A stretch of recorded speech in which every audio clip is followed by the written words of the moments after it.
It's already doing it live. So it looks like Estrella, it would be your turn to scribe. Are you okay with that? Yeah, because I need to write yesterday's. You said pass? Yes, please. Alright. What about Glenn? I will respectfully pass. Alright, what about Garen? Yeah. Honestly, I wouldn't mind taking a break myself, but then Uslag would go back to back, and I do need a lot of points. I need the points, guys. Yay for those points. So you said you were going to take it? Yeah. Take it. Alright. Thank you for doing that. And it looks like Uslag, you were the previous scribe. Can you give us a recap of the events of last time? Sure. All right. It's the 45th of summer through the 46th. We needed to wake up the now uncorrupted storm coil so it could get itself away from the lingering cloud of corruption. Estrella was still in our tower on Gaian with the crystal we had been using to store the corruption, and we didn't know if she would make it back today. So we hid, ready to teleport away in case he attacked, since we were in rough shape and he could kill us with a single bolt of lightning. Glenn cast Healing Word on the unconscious storm coil, who woke and seemed confused, but not maddened. So we felt it was safe to speak with him. He was thankful and recalled how he spared his young when they attacked us. We warned him about Malakara's actions and the changes to the nature of the corruption. He made it clear that he has no interest in the politics of the surface courts and hags. However, when we met him before he succumbed to the corruption, he had encouraged us to go to the hag to help with a cure, so we know there's at least some sort of understanding between them. Estrella thankfully made it back to us then, flying in as an owl. She immediately began the ritual to cleanse the cloud of corruption. However, a gaggle of lesser hags showed up and addressed the storm coil as one would royalty or god, kind of like the Medusa do. They beseeched him to come with them to Malakara, promising some healing. We tried to convince him not to go. Estrella even used most of her magic and some potions to heal him as much as possible. We expressed concern that Malakara may try and use him against the courts or bind him via some sort of hag trickery. The storm coil understood our concern, but assured us he felt resistant or immune even to the corruption after being cured and just wanted to know what the hag was up to. He also might try and get his corrupted scale back from her for us. He does not intend to ally with her and is confident in his power to resist her. We decided we would go with him after we have recovered at least. The hags agreed to wait in the forest with the storm coil while we rested. In that moment, Glenn produced his lute as if by magic. In light of today's victory, he declared it was a good time to play the ballad he had been working on in Uslog's honor, which he titled Raven's Blade, posted in the Roleplay channel. We were all as scorched as the clearing in which we stood, hair frazzled, hags glaring at us, a gargantuan monstrosity looming over us, but that likely only made the moment even more epic, and Uslag would never turn down the chance to hear this, no matter what. So Glenn gave an amazing performance of the ballad, despite the hags trolling him. He didn't let that ruin the moment, but they will surely get what's coming to them. This left Uslag determined more than ever to finish her fight with the Shadowlords. And she reflected that as she listened to the ballad, all the pain from the recent battle faded away, and she found herself thinking about how Glenn had a profound impact on their journey and herself. Yet he always writes himself on the sidelines, and she wishes she could see that he earned his place in the Bard's Tales too. Estrella finished the cleansing ritual, and the crystal is now full. We will need to find another or empty it somehow. Glenn conjured up the magical mansion in the woods nearby to hide it from the hags. We had some downtime, so Glenn proposed some improvements to the mansion, and we all pitched in. In the morning, we went out to meet the storm coil, and the hags teleported us right into the middle of Malakara's corruption's cloaked lair. We would have preferred to meet her outside of the lair, but the hags didn't care about that. Just before we departed, Estrella cast Emboldening Bond on Uslag, Garen, Salira, Raldo, and the storm coil. Just note that. Malakara and the storm coil telepathically communicated for a bit before Glenn interrupted by extending an invitation to to Uslag and Glen's wedding, to Uslag's horror. The hag said she would bring a definitely not cursed gift. Garen quipped we may as well invite Malin while we're at it, to which Glenn admitted if Malin was willing to put aside everything and join us in that moment, he would want him there. Knowing how angry Glenn is with Malin, that shows how much Malin's friendship had meant to him. Glenn tried to reach an understanding with the hag and persuade her that she, of all people, had the opportunity to break the cycle of the conflict between the Fey Lords and the hags to build a future where neither the courts nor the hags ruled through fear. No one was treated as an outsider in their land. She was skeptical, claiming that we could not truly care about their plight as outsiders, but whether she trusts his motives or not, Glenn asked her to consider his words regardless for the sake of ending the cycle. In the end, the hag declared that she does intend to end this her way by consolidating her power and readying for a final strike to push into the Feywild proper and let the Fey Lords sit on the outskirts in turn.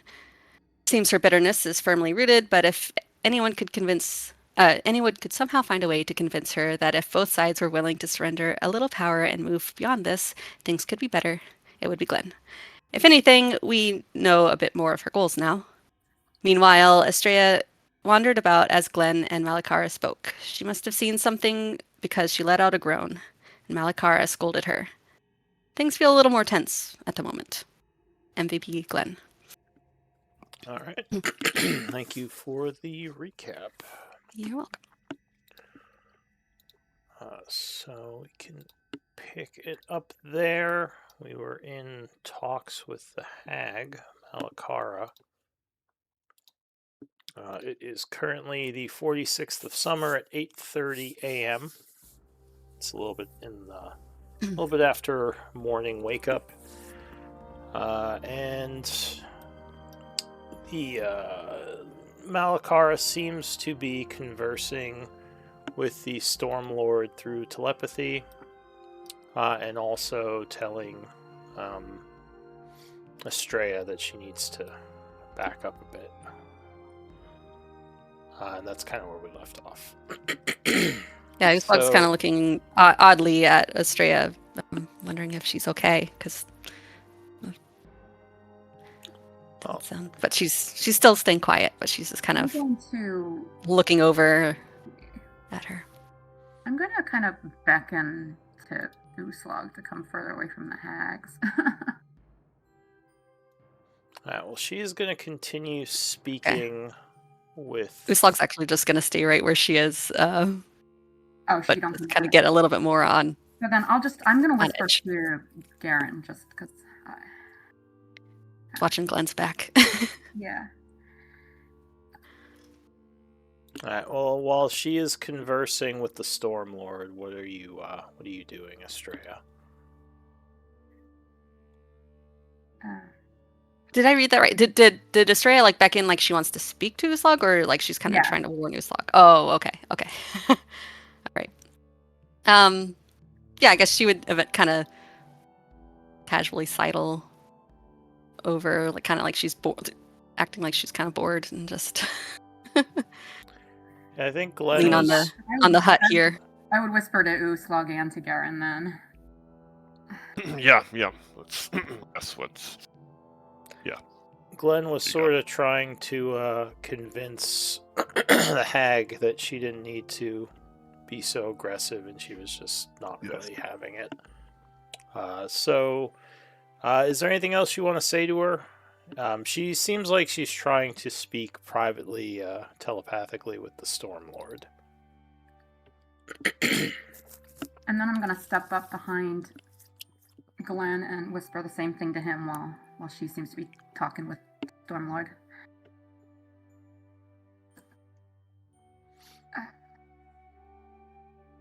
Alright, what are you whispering to him? Yes. I actually whispered. Yeah. I basically told him that Ted's here. Yeah. Well, yeah. He would whisper back. Where? Fire. Didn't you say there's like a bonfire here, Lou? Yeah, there used to be a bonfire there. Oh, it went away? Okay. There's none there now, but you know there used to be one. Did he talk to me before or after it went away? It was never here when you arrived, but Oh, gotcha. he Yeah, spoke it was when here you last time. moved towards it.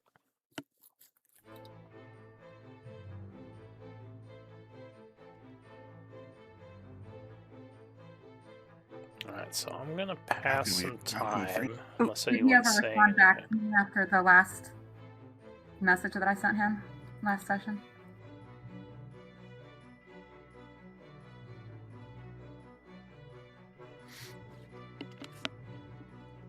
Slugs is kind of like with that information, she's not quite sure what to do with it, but she is just kind of looking around, just kind of reading the area, seeing if there's anything else amiss.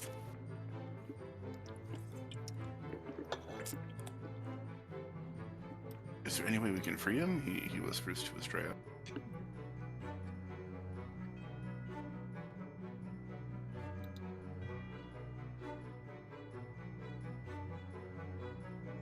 You guys, you can talk. I'm not gonna let her know what you're whispering. You don't have to whisper each other like in the Gotcha. Roll20. Guys, can we that go must be with how the- it's like when we've got the telepathic bond going. Yeah, It's Lou, like, can you stay in the main I call? know you're The rest talking of to us- each other. Lou, stay in the main call. The rest of us, we're gonna go into secrets and talk with each other. No. I more do it for effect, but I probably actually should know what you're saying to each other. All right.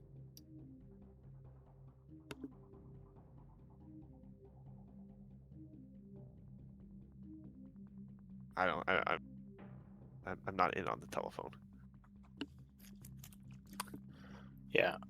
Well, so is Estrella just whispering to one person, or are you kind of whispering to the group? As I you're over went here? I went back and whispered to Garen and Uslag when Uslag came over here when we were back here, and then I went up behind Glenn and whispered to him separately. Okay. And Glenn asked if there was a way to free him, I believe. Uslug's staying quiet. She's just guarding. She's kind of guarding, kind of staying between, because she doesn't trust these hags. But that's what Uslug's doing. If no one's doing anything, I could say some time passes. And she would just kind of nod to the Stormlord, and he says, you are very ambitious, Malakara. That has not changed. I would be careful when trying to approach the courts. Even with your power, they will be formidable enemies. It might be wise to try to make peace. Or at least come to an agreement. And she says, maybe. That ball is in their court. So far they have been very disingenuous in their attempts to deal with me and my kind. So, we'll have to see what their new offers are now that I hold more cards. He says, as you probably expected, I do not wish to be involved. He says, I've grown accustomed to the underground, actually.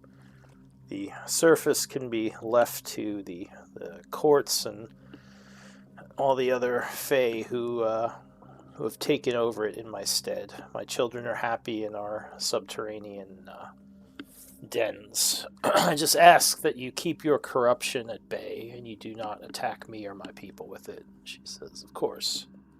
I still consider you a friend, or at least an ally to some extent. He'll nod and say, all right, well, this was illuminating. Could you have your hags bring me back to the great cave that goes to the underground? She will nod and say, Estrella's gonna kind of clear her throat. How does she do this? Shoot.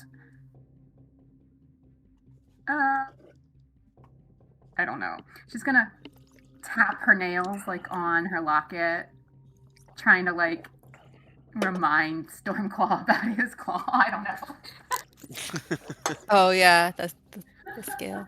Remind Yeah. him of the scale that you asked for. Well, he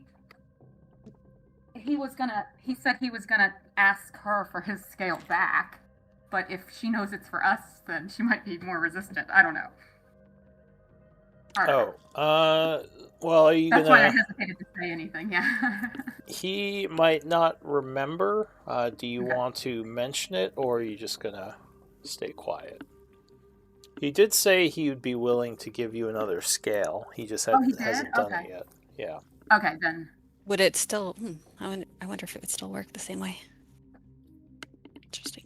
Yeah, because that was one of the things you requested after saving him, and he felt it was perfectly reasonable after what you did for him. Yeah, I don't know if Uslag would have an issue with asking for it right now. We may as Wait, well would- try. Would him giving us a scale be useful? It's like an uncorrupted scale. The reason we wanted Well, we some of want his the corrupted. children are still corrupted, I think. We didn't. No, but I'm That's saying like true. the point You're of the not scale sure was if that was.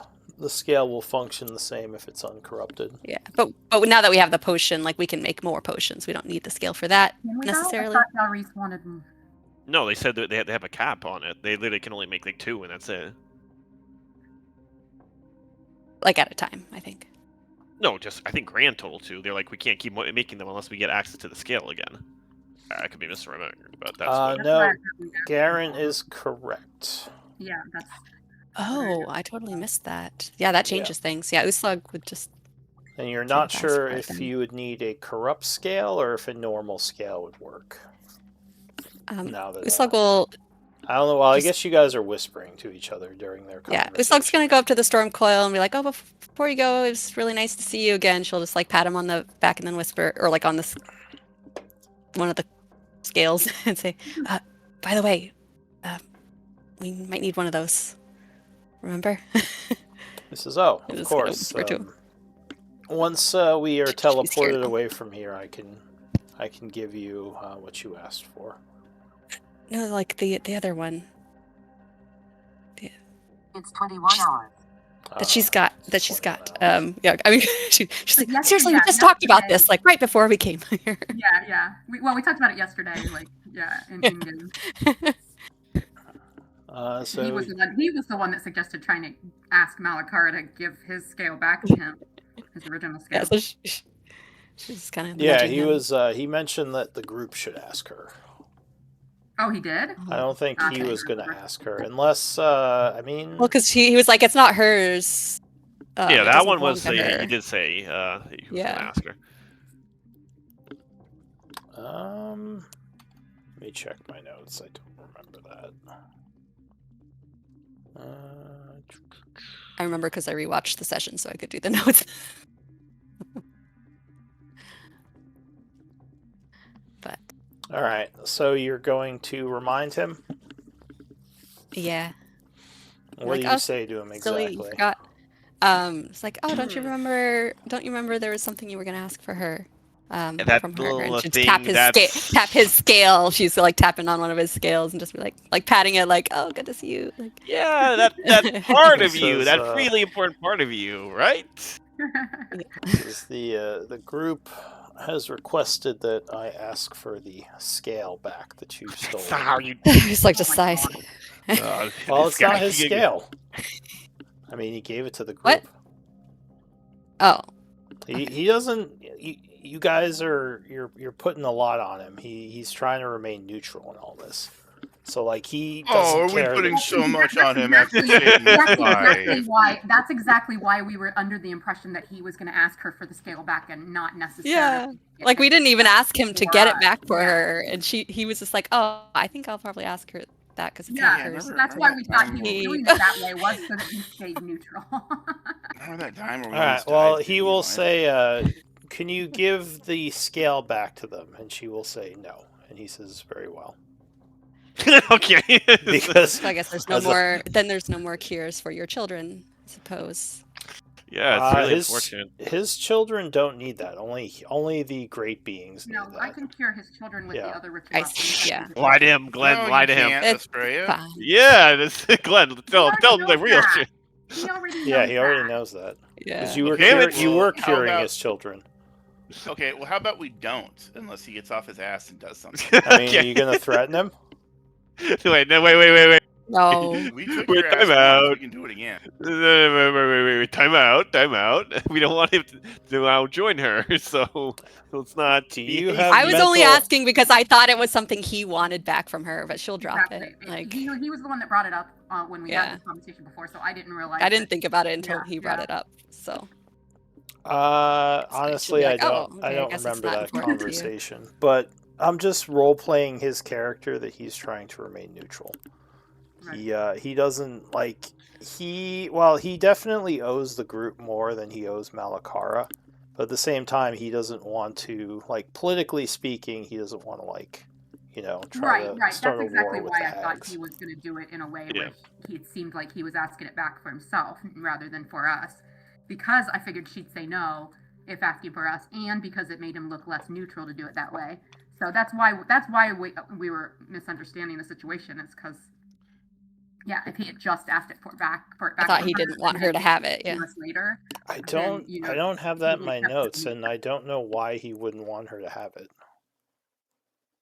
Well, it's not that he wouldn't want her to have it. We told him we needed another scale to make more cures, and he said that it's not super comfortable to provide scales, and we mentioned that the hag had taken the Oh, one we were but using he was still before. willing to give you another scale. Right, The right. problem But is when we that mentioned it's that the hag had taken the one he'd given us before, he said, "Oh, well, maybe I'll get that back from her for you," or something along those lines. And I assumed he was going to do that without telling her that it was for us, because we expected her to respond exactly as she did. And because it doesn't, and because he wants to stay neutral. I'm would just be the other not. reason why- I'm not sure of yeah. his motivation to do that. That's the only problem. Like, yeah, I don't remember what the conversation was, unless he was doing it as a favor to the group, maybe. Well, I mean, yeah, so obviously. it was a Yeah, favor 'cause it's to not us. This is like, kind of the you know, problem with going like It's a whole worth him week. giving a favor for us saving his life or anything. Maybe that's what it was. I mean, I'm just saying, this guy is really ungrateful. he, I mean, you could tell him that, but didn't he? Oh, I Not will. in this I've moment. smacked his ass before. Didn't he give you guys some stuff already, or am I No. misremembering that too? Oh, that definitely did not happen. Yeah, he didn't give a shit. The only thing he gave us was a fucking pain in the ass. We A roast. Nice. Yeah, Yeah. he hasn't given us anything except the scale the first time that I tried to alleviate some of the corruption on him before we had the cure. And Malakara has taken that scale. So is that kind of the group's request for payment, is that he gets the scale back from her? I don't know if that was a request for payment, but that is what was discussed. When the previous I mean, debt, that's so Yeah, yeah. we wouldn't really expect. I mean, Uslag wasn't really expecting anything else. Or, like, but, not payment, like, but like that was- to repay yeah. his debt for saving him. Was that like? Now what we the could group we could do wanted? better than that. That's okay. I mean, That's unless he has some cool ass magic items or something, or he wants to, Well, help no, with some I don't smoke. think anyone ever brought that up to him. You guys were just like, "Oh, we're just happy to help." I felt like Yeah, we were. no yeah, no we one just was kind of like, "So what are we the getting only for thing this?" we asked him for, and we didn't ask for it as payment, we just said we have other people to cure, and we can't make any more cures because Malakara took the scale that you gave us. Who That did was how the you- conversation started. Who did you tell him you still had to cure?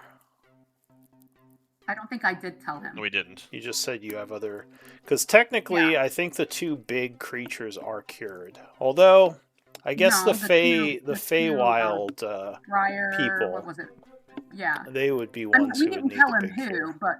but yeah, we were going to try and make more for All what right, is so it? you had Fire Warden and Lyriel. all right, so you had told him that you need the corrupt scale to cure people that are still afflicted. I said we don't have the scale anymore, and could we have another? And then he suggested getting the one back that after we told him that the hag had it. All right. Yeah, because didn't he say it was like very painful? Oh yeah, because he said, "Oh, it is very painful for me He to said, yeah, he said it was pluck them out." uncomfortable. Yes. Yeah, Okay. Yeah. That's but he still doesn't mind giving you a scale. The issue is, like you mentioned, that a corrupt scale is probably what's needed. yeah. Yes, we don't need his scale. So we But- can go find a corrupt treant or something and get a branch from them. No instructions to know how to rock. All right, so let's do a quick flashback just so I know how that conversation went, because that will kind of dictate how he's going to react here. All right, so you had saved him. I think this was before the hag showed up, right? Yes. Oh, yes. What exactly did you ask him? I said we were only able to make 2 cures. We've cured you. And I think we might have said that we cured the ancient treant. Treant, yeah. I don't know that we gave the name, but that we cured an ancient treant that was corrupted.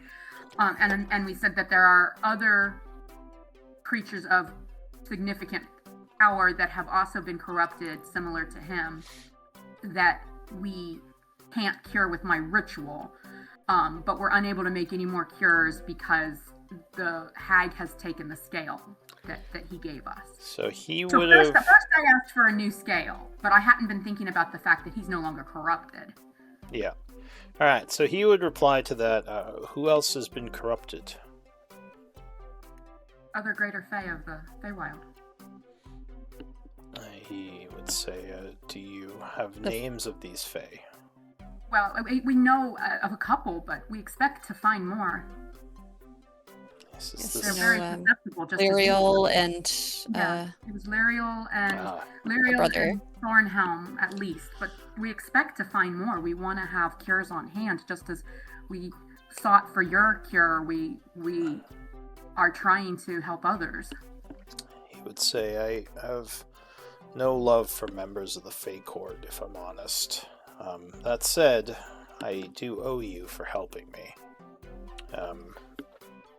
Trying to get the scale back so you can make cures would be a powerful weapon to use against Malakara." He says, "I can ask her, but I don't think she would be willing." He says, "Unless there are other members of like a more neutral group, not the Fae Court, that have also been infected." Like you. He says, "Such as myself, yes." You gifted that to us. She took it by force. It's part of your anatomy. I feel that you do have the right to ask for it back. She still may resist, but... Give me a persuasion. He doesn't fully agree.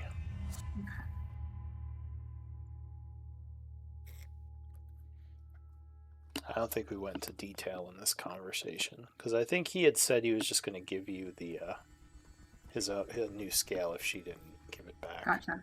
I got the impression that he would prefer not to have to give a new scale, but yeah, we did not talk about it this much in depth. That's just the impression. Yeah, he was just kind of like offhandedly, like, "Well, it's not hers. I can ask for it back." Yeah. Yeah, Yes. Yes. Yes. Yeah. Yeah. So he'll say, "Well, it is originally from my body, though. At the point that I gave it to you, it was yours, and she did steal it from you. In the wilds, that would make it hers. I mean, I can attempt to ask her for it back, but I don't think she would want to give it back. And as I said, I don't know if I can, or if I want to start hostilities with her over it." Okay. This looks like the rules of the Feywild don't make any sense. Okay. Well, then what do?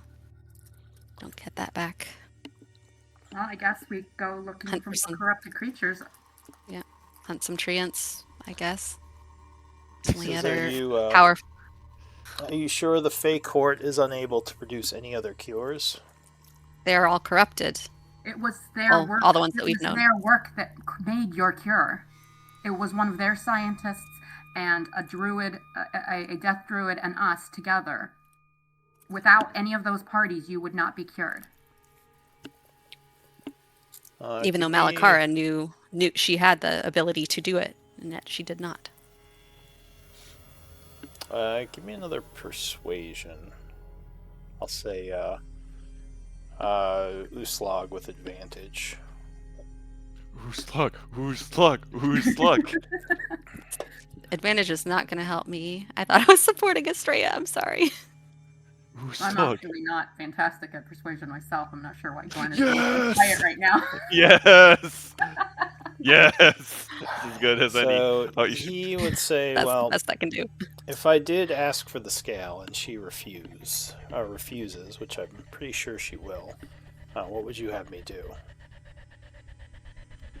Nothing. I think Yeah, it I would wouldn't want be you to. dangerous compromise, to demand it in yeah. her, at least within her her territory. Yeah. Then I would have you ask it of a favor of her. As an exchange of favors, because as they said, not only do we take it upon ourselves through great risk to battle creatures such as yourself enough to subdue you, to save you, but you would still be a mindless, corrupted creature if not for the Fey courts that you say that you're no fan of. And I can understand that you're not a fan of them, but you owe it to them just as much as us. And I feel like They knew that you were the one that we were planning to use that cure on as they helped us develop it. Yes, and but you hold on. say you don't want to start hostilities with the hag, and I understand, but as I also said, she had free reign to uncorrupt you and chose not to. I think it's pretty clear which side, the hag might be friendly to you and like to bullshit, but I feel like it's through actions, it's shown which side is the true ally of the Storm Coil. I'm gonna whisper and I to Glenn feel real quick. That Like- that Sorry, go ahead. and I feel that requires more than just, hey, can I have the scale back? No, cool, that's okay. I don't think it's a good idea if we have him owe a favor to her, though. I think that's even worse. He nods Yeah, and I says, agree. as your don't friend get any- says, I would never put myself indebted to a hag. That is foolish. You make good points, Glenn, and I don't fully disagree with you. I don't know if Malakara wanted me to stay cursed. She certainly didn't make any attempt to control me while under the effects of the curse or the corruption. Do you remember everything? He says it's hazy, but Yeah. I I'm not I sure if you remember remember. the fury that raged through me, and just feeling myself losing touch with my psyche. But inaction is as much action as anything, and she chose to let you remain a wild beast. She of didn't have the fury. cure. You did, right? She He had you all were the ones knowledge and the scale to do it. We We shared gave her all everything of we our. We shared all the information that we learned with her in hopes that whoever was able to make the cure first would do so. She Yes, instead and used that information to take control of the corruption. It was the Summer Court's members of the Summer Court and the druid called Dalreese and us that actually stuck to focused the knowledge on finding your cure. says, well, even if all that is true, do you have a plan, Glenn, as to how I would demand the scale from her in her own lair? It would be dangerous for us to start hostilities on her home turf. He says, Well, we might be able to win, but it would be dangerous, especially for you all, not being storm gods. And she might just flee, honestly. If you maintain that you're friends with her, perhaps you could go ahead of us and lure her to a different location. Good boy. He says, I doubt she would agree to that. I can request it, but it would be very foolish for her to try to meet us outside of her home turf. Unless I just refuse the meeting, which, I mean, at that point she might just shrug and continue what she's doing. Okay, so if we're flashed back, then I have an idea. What if we organize a raid on Fort Revkar while we're meeting with the hags in their grove? How would we do that? NPCs, the Summer Courts, maybe the Phoenix Guild wizards. Wait, why would you raid This Fort? This conversation happened before we went and had our long rest. Yeah, but why would you raid Fort Revkar? Because that's where the scale was being kept, wasn't it? Um, The safe that we weren't able to get it out of when we got the cure back. We had to teleport out before we could get the open the safe and get the claw. But we don't know if that's it's still true. there, though. Yeah, That's I was true. gonna say you don't know if it's still there, especially after you raided the place. It's very likely she went and saw what you took, though you don't know that for sure. It could still be there. But we don't need to stay too long in the flashback. If you guys have a plan you want him to try, he can try it. He definitely feels more loyalty towards you than her. He just doesn't want to, get involved in this war she's waging. You don't need to. If you ask, I guess it doesn't hurt to ask, but you don't need to let her know that it's for us, because I'm sure that she'll say no in that case. But no, you're right. We can't start a war if she says no while we're standing in her lair. So he will say, I can ask her. I think it is dangerous to demand things, but I can certainly request it. She might ask for something in return, such as my allegiance. Though, I think... Yeah, I understand that that's... we don't... Yeah, we wouldn't ask that. Yeah. He says, all right, well, I will ask and try to make it seem like I want it for myself, and not mention why I want it. But I'm almost certain she will suspect... since the raid that you were talking about had happened recently, and she most likely knows that you all are looking for it. All right. That's fair. It's worth So a try. any other plans? Glenn, you said you wanted him to ask her to go elsewhere. But yeah, I mean, if we could, we at her lair. Yeah. All right. Well, flash forward. So he will... Okay, what's he going to say? He says, out loud, he will say, Malakara, there is something I wanted to ask you. During my corruption, there was a piece of me that was lost. Part of my power. Scale was taken, and I wish it back so I could regain some of my lost ability. And she says, I would like to help you, but you know how this works. We don't give away things for free. She says, if I was to give you something, I would request a trade.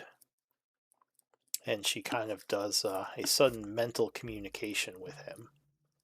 And he seems kind of surprised for a moment, looking at her a little curiously.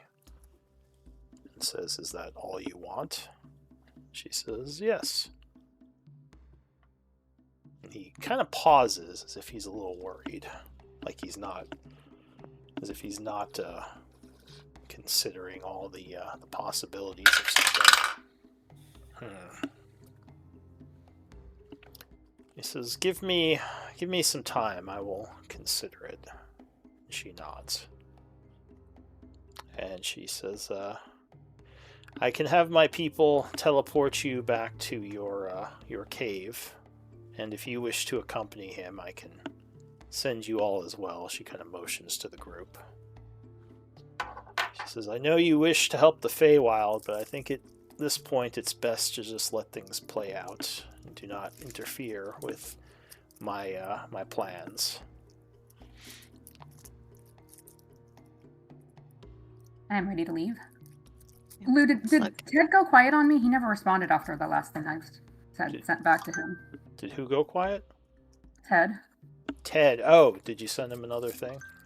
I sent something last session that you didn't respond to, and then I kind of sent it again this session. Okay, let me take a look.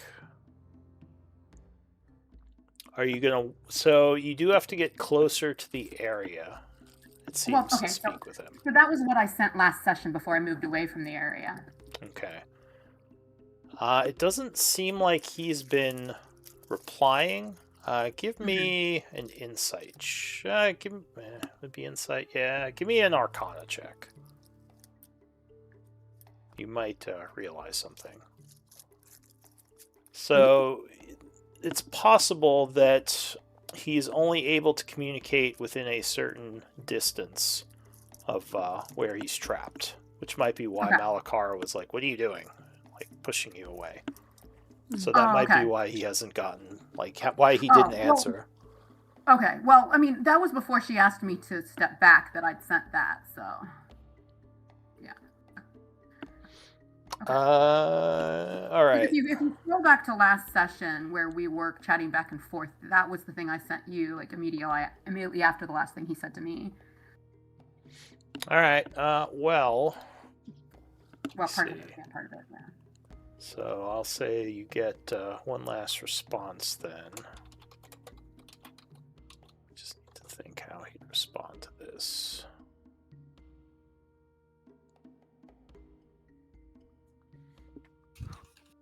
So he would reply. It seems very chaotic and strange. These are bad things when people are turned into mindless slaves. He says, "Sorry, I don't fully understand how some of this world works." All right. And I assume that's about when she would have told me to get away. Yeah, about after that, she would ask you to step back. And So I mean, does he had assured us that he can't. He had assured us that she can't hold him. He had, was staying by choice, right? yes, that's what he had. Yeah. Okay. That's what he had mentioned, I believe. That's what I mean, that's what he told us the first time, not like last session, but like the previous time. So.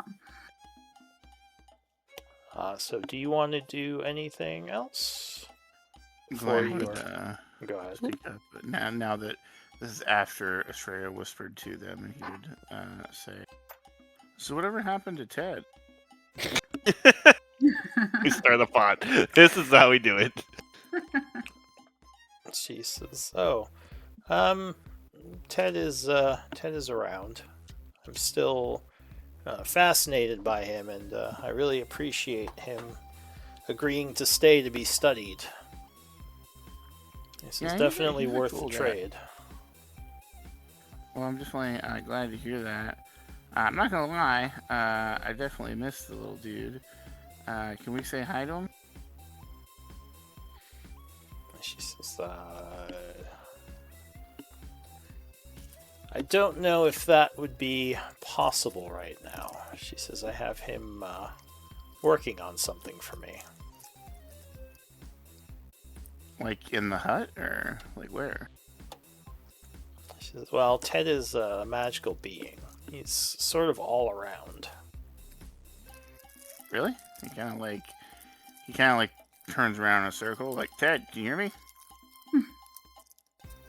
He would not reply. She says, "Well, I don't know if he can respond to you right now." She says, "Glenn, I know that you are trying to scheme." She says, "It's best if you don't."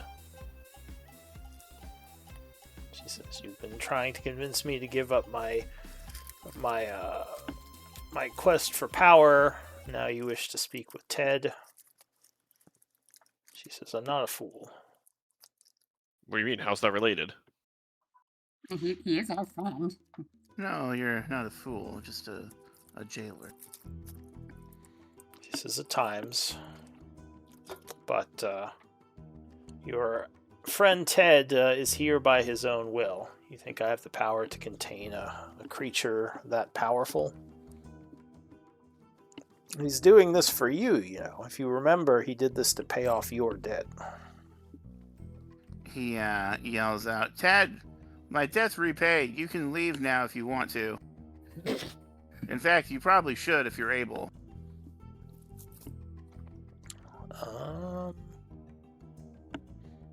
There would be no reply. Huh. Doesn't seem like he's. Well, he might, maybe he I- just doesn't agree that the debt is repaid yet. Or maybe he can't leave. Or maybe he can't hear me.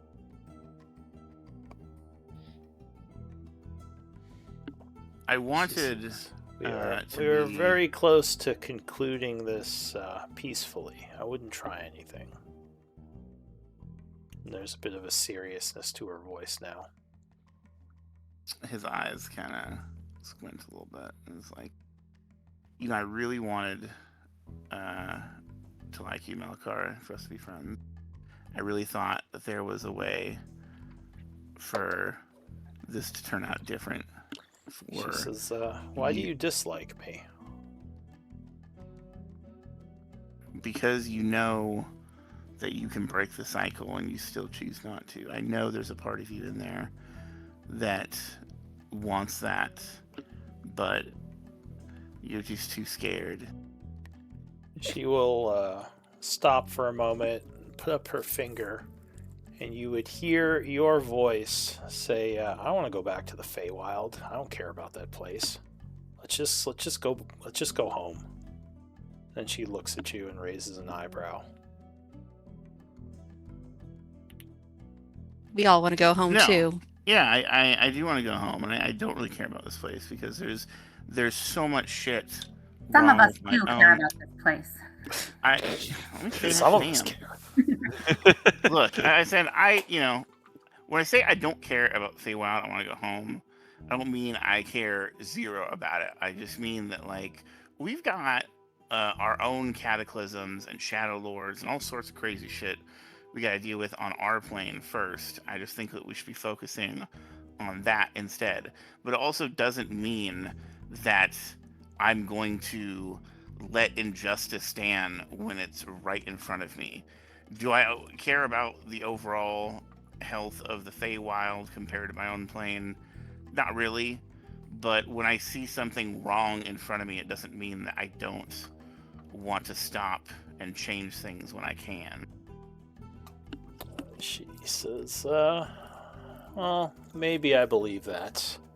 Though I think it's much more likely you're just trying to impress certain members of your group.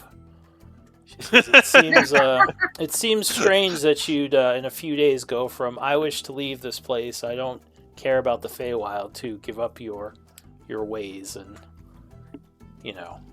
don't attack the courts. She says, you should listen to your instincts and go back to Gaian. This isn't your fight.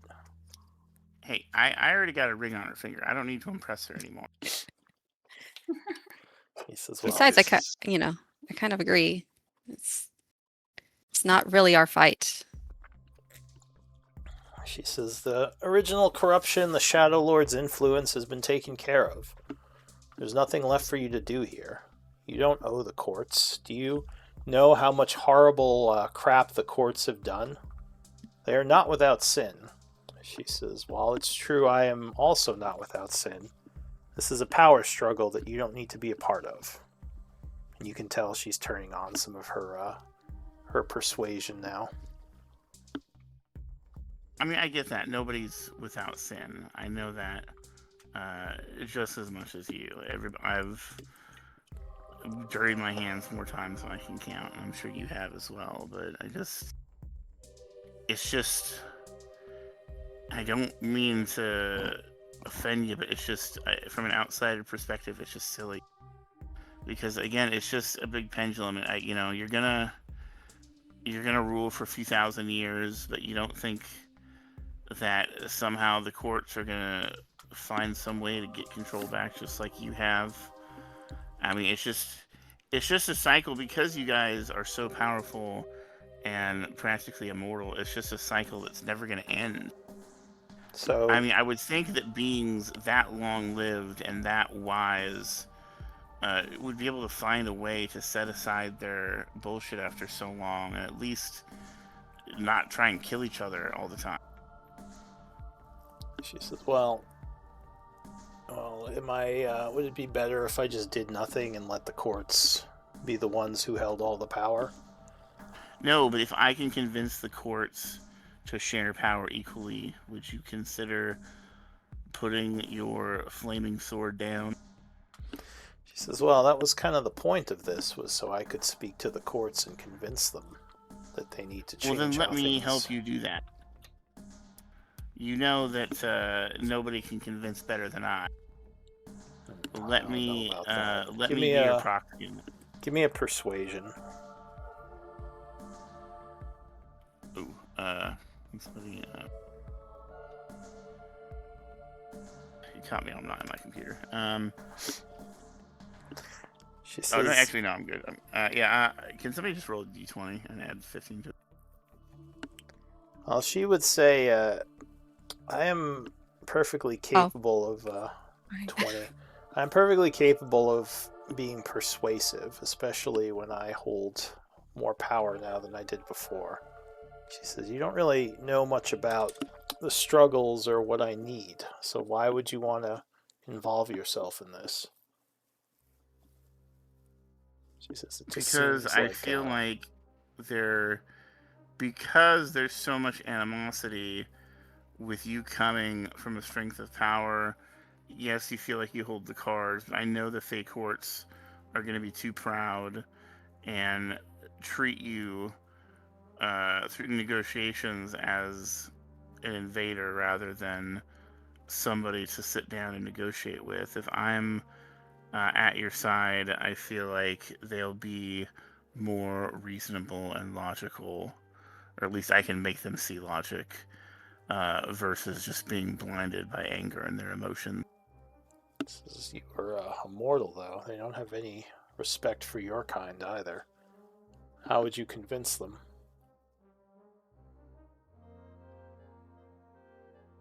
I mean, I've convinced you so far to entertain the idea. So I mean, I would hopefully think that is proof that I'm convincing enough to people that don't, to beings such as yourselves. Says, well, I mean, I can't stop you from trying. She says, you would just have to know what my demands are. I suppose I could give them to you and you can present them to the courts, but I still feel they'll laugh at you. That's fine. I mean, I'm more than capable of bringing down the hammer if they laugh at me. And I mean, She raises an eyebrow at that. Well, I mean, not me. I'm just saying I'll speak. You just point to as your Uslag voice. and she does like a fist punch to her palm. It's just the hammer. Yeah, I don't care how much of a great fae they are. If Uslag slugs them, they're going down. She laughs. She says, well, I know Uslag is mighty, and I would give anything to see Oberon punched in the face by a barbarian. That would be fairly entertaining. If you think you can help me, as I said, I can't stop you from speaking with them. And she just kind of shrugs and says, if you wish to just do me that favor, I'm not sure why you do it, but I can speak to you about what I wish of them, and you can go talk to them. I will do this for you. But I want you to answer me honestly. Is Ted really free to leave, or is he imprisoned? She says, is this your request, an honest answer to this question for your service to me? Well, my request would be twofold. The addendum would be, if I'm able to succeed, that he is released if he is in prison. Released back to the void where he came from. Yes. Yeah. Perhaps. She says, that would depend on the outcome of the agreements made. But I understand, because I feel if I'm able to get you what you're looking for, you wouldn't need his power anymore. That is correct. Or at least I wouldn't need as much of his service. I'll say that. So if I'm able to get you what you want, will you release him? She says, very well. If you can get the courts to agree to my demands, Ted will be free to leave or go as he sees fit. Alright. Then I can do that for you. Stormcoil So- kind of looks at you a little bit impressed. He's like, gives you the nod. Oh,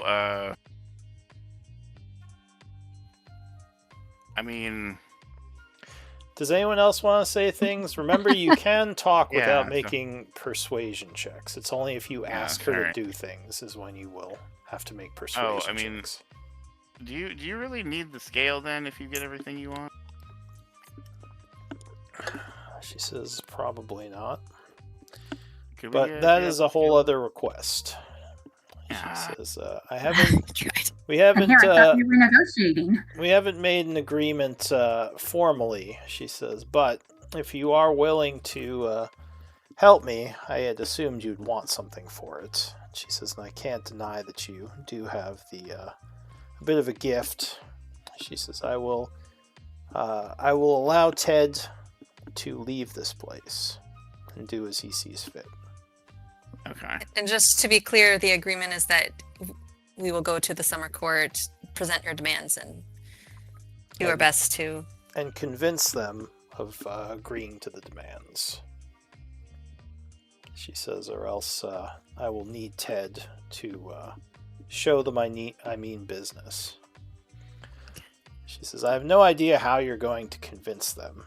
The courts are not known for making deals with anyone, as they believe themselves to be the powerhouse of the Feywild.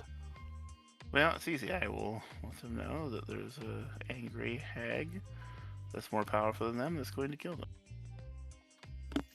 She nods and says, all right, the agreement is struck then. And there's like a flash of energy in the air. She He says, deals with hags. I hope you do your best, Glenn. As for the scale, I don't think I want to make a deal for that. She says it is going to be valuable, especially if I'm giving up Ted. And if these Fey courts have a way of protecting themselves from the corruption, then it kind of nullifies any hand I choose to play in the future, should they go back on their word. Well, I suppose if we achieve your goal, we probably don't need the scale anymore. She says that is what I figured. And most likely, if they do agree, I will release their people from my thrall anyway. Because I'm assuming they will want that as part of the agreement, and that is something I'm willing to give them. Should Okay. certain lands and rights be given back to the hags? So, what is it that you wish then, so I can present your demands in earnest? All right. And before we get into that, as I said, does anyone else want to say anything to her? Or just say anything in Yeah, general? I'm sorry if I'm hogging the spotlight, guys. Oh, this is No, Glenn's this wheelhouse is here. this is you got to cook, bro. This is you got to cook for us. But I mean, I don't really mean like, or does anyone want to ask her something? I more mean like just talk to her, because like I said, Yeah, like please tell me to shut persuasion up or is just not. ignore it. You don't need persuasion to just talk to her. I'm not doing that anymore. So as long as you're not asking her for things, like you can just talk. You won't get penalized or anything. It's just if you say, "Hey, you should do this," and she doesn't agree, then you'd roll a persuasion. But all right, so there's a whole bunch of demands. I don't necessarily think it's worth going into all of them, but it basically has to do with the hags being allowed to re-enter some of the more main areas of the Feywild instead of being on the outskirts. Because because right now they can only go to those places, but they will be attacked if they're found out. So giving them kind of more trading rights and the rights to like do deals in villages. Whether that or not that's a good idea You're not, you don't Right. know because the hags are, they're still a little bit evil. It's probably a reason why most of them were banished. But yeah, that seems to be what she wants, is just access to the more populated parts of the Feywild again, without being, attacked. That's there's other things, but that's the main drive of what she wants. I would ask if an addendum to that, is it okay if I add to that if you go in those places that you remain in your how should I say this, more aesthetically pleasing form. You hear a from behind you, and all the hags like, "What do you mean? How dare you?" And she will say, "I suppose it would make things easier anyway. I doubt that would matter to the courts, but it's something we could agree to." And the Okay. other hags don't seem super happy about that, but they don't speak up. She says, would it, I can give, well, she would say, I'm going to give you a list of the demands to present the court. I'm not going to go because I think it would make your job harder if I was there. But Okay. you must present the list and get them to agree to all the demands. And kind of above We did say board, we would try. I don't actually have her list of demands because I wasn't expecting you to actually tell me that you were going to go bargain with the Fey courts. So I have no idea like how this is going to work, but yeah. Uncharted. Leave it to me. Leave it to the uncharted territory and revolution. Yeah. Yeah, this is roll calls a lot. I don't think this will take another like 6 months, like roll calls. No, Yeah, probably not. yeah. I mean, we were planning to go to Unless the Fey court. courts ask for a favor. Although technically you've already kind of done them a favor by controlling the original corruption. Unless The they favor could tell be you something- you have to go fight her or something. But we don't want anyway. to free Lariel, so that would be a favor, I'm sure, in their eyes. So yeah, she'll give you the list of stuff that she wants. All right. Okay. And say, I don't like the idea of what might happen if we don't kill, but Uslog's not going to say that because she believes that Glenn can do this. But I'm like, oh no, what happens if we fail? This is going to be his magnum opus, honestly. well, This is the agreement was like if you fail, then he just doesn't release Ted. Doesn't release Ted. Oh, okay. Something she was saying sounded like she was implying that. Okay, never mind. well, no, because she doesn't want us to she doesn't want to make enemies out of us. Also, she's just acting like guys, just leave. And actually, insight might tell you something here as well. Actually, I'll say with your passive Glenn and Estrella, you would guess that she's on better behavior than usual, probably to impress the Stormlord a little. Like, you don't know if she'd even be entertaining this if he wasn't here watching. She might just tell you to fuck off. But you also think you did convince her a little bit that, hey, maybe you have some some sway that she doesn't have with the Fey courts, because there's not the same animosity. So it's kind of a combination of things that she's agreeing to this. Interesting. So yeah, the point is bring Stormlord every time we talk to the head. Yeah. Yes. Just put a leash on him and bring him around. This is our Stormlord. Hey, that could be the favor. I would immediately make it less effective. Yeah, to repay us for saving your life, you got to come with us every time we talk to the head. What? Well, all right. So yeah, she gives you the paper and she says, "Well, I guess this is goodbye then until you return with my demands." She says, and you can tell them at least for the next 5 days or so, I will not act against any of their people. Just make sure they don't act against me." All right, I will let them know about the ceasefire. Yeah. Just Alright, make a note of let's that. go convince some fairies. Oh boy. All right. This, Glenn, you might top. This might be your magnum opus right here. Bring This, peace to the Feywild Fae. piece. this, Yeah. I don't know how. Like this is truly legendary if you pull this This is off. like bringing peace to the Middle East. Well, anyway, so they're gonna take the Stormlord away. He says, "Good luck to all of you, and feel free to come visit me down below. I consider you friends to my cause and my people." Oh, thank you, Stormlord, and may I say, your lightning really hurts. He says, I know. I'm sorry that you had to experience it. And I will say it's impressive that you weren't turned into ash from it. So, way to I'm dodge impressed it. myself. Thank you. And with that, the hags are going to chant, and they would poof. Poof.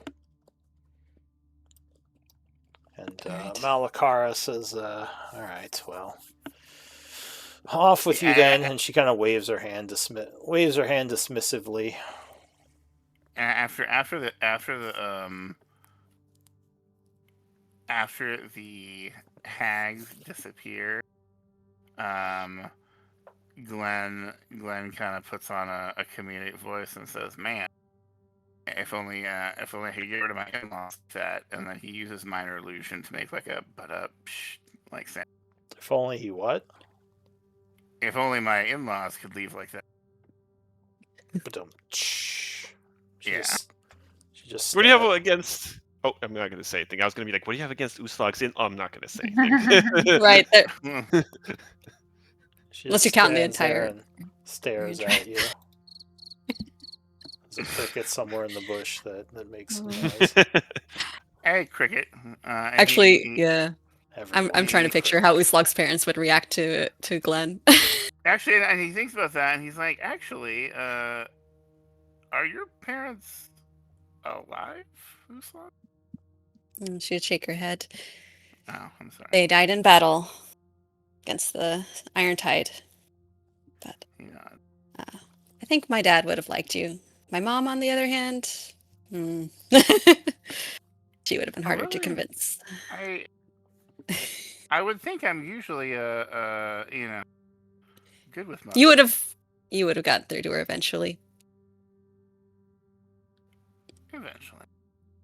Yeah. No one can resist my charm after long enough. Yeah, she was the tough one. I'm so humble. Yeah, my father would have liked you instantly. So as you are talking, let me see.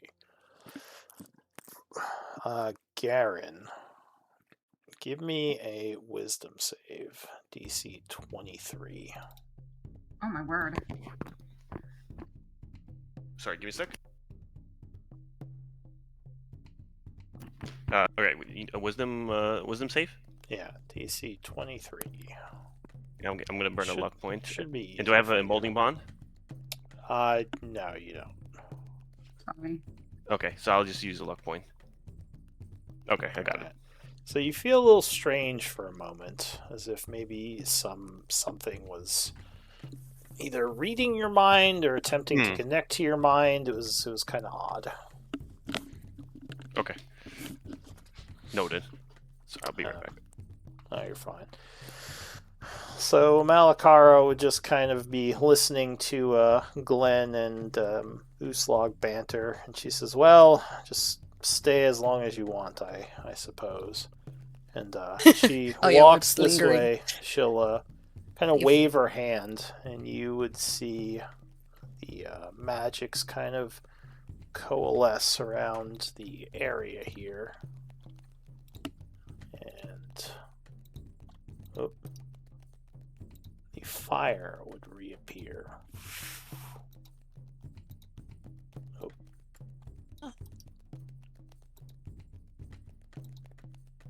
Curious.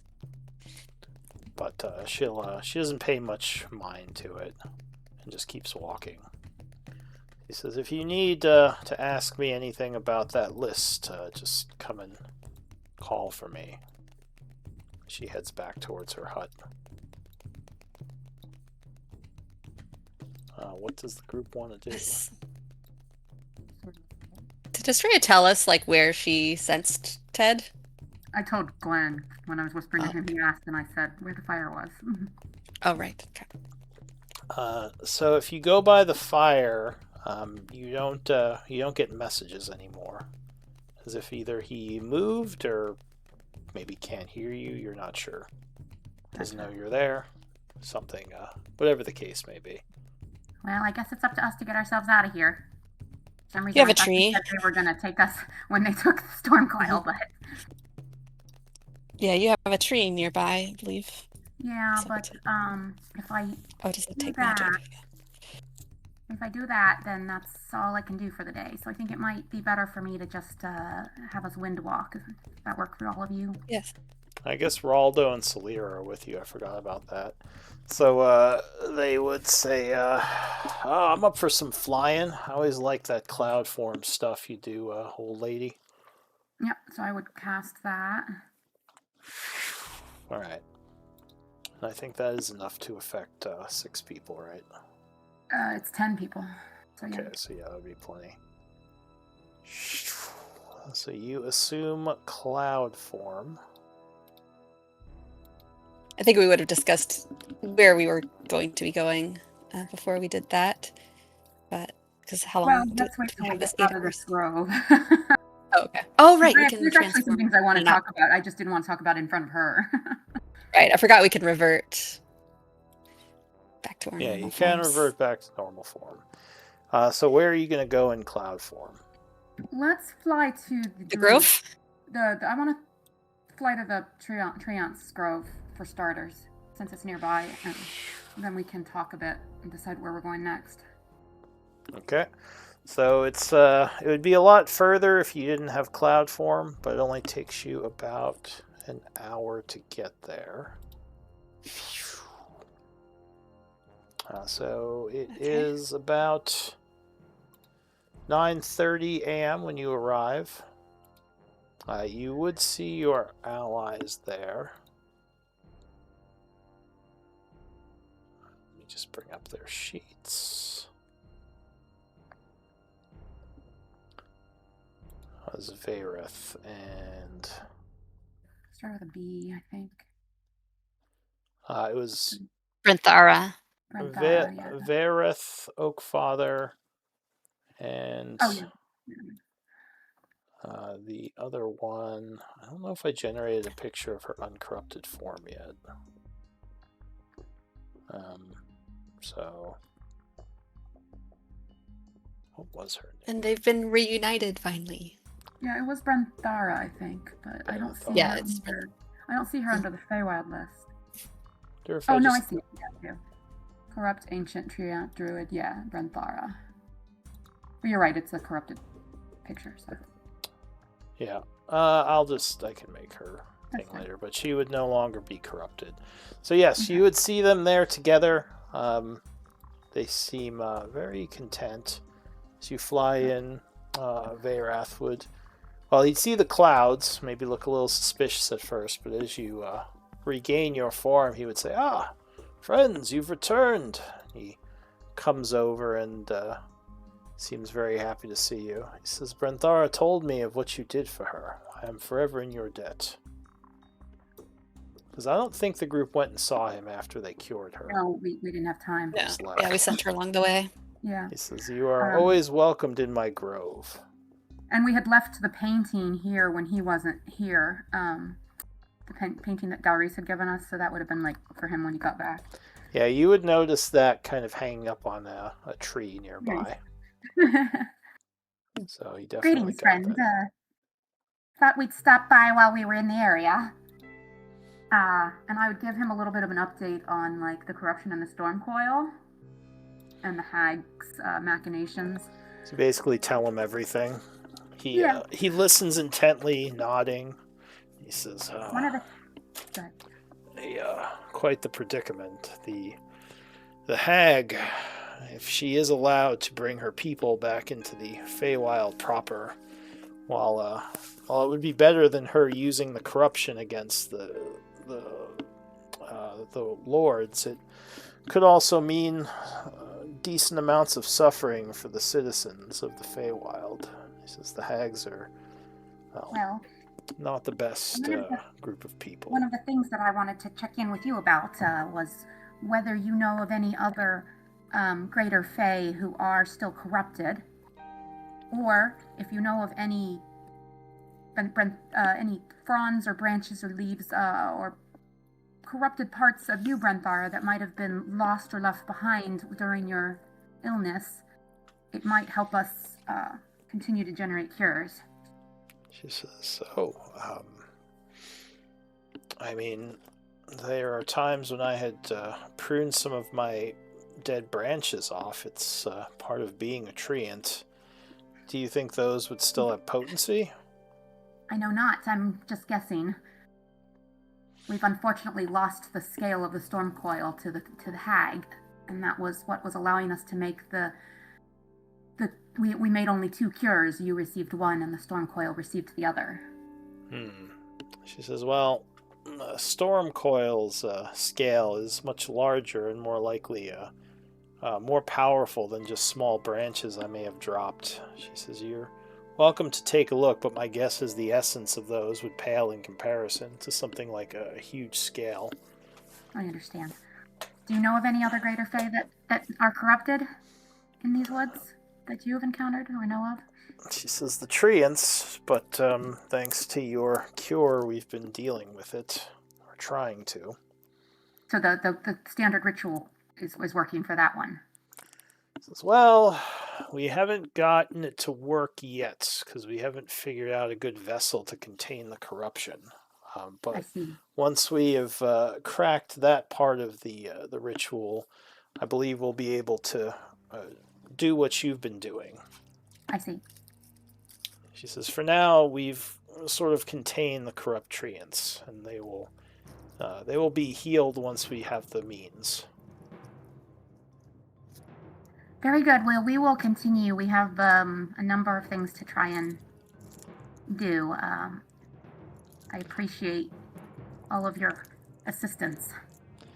So Vayreth will look to Glenn, and he says, I've heard you do not approve of the druids. It's 22 hours. That said, if there's any way I can help you to solve your problem with the courts, do not hesitate to ask me. He says, I am in your debt, all of your debt, for what you've done for me. I never thought I'd see Brenthara freed from the corruption.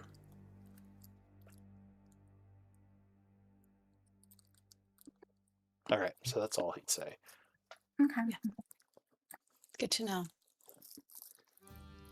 We will be off. All right, so are we going to, do we have any leads as to where Titania might have fled to? Or do we know who might know? Have to go back to Thornreach maybe Thornreach, to talk to her people. Also, real quick, did she try to read my mind, or?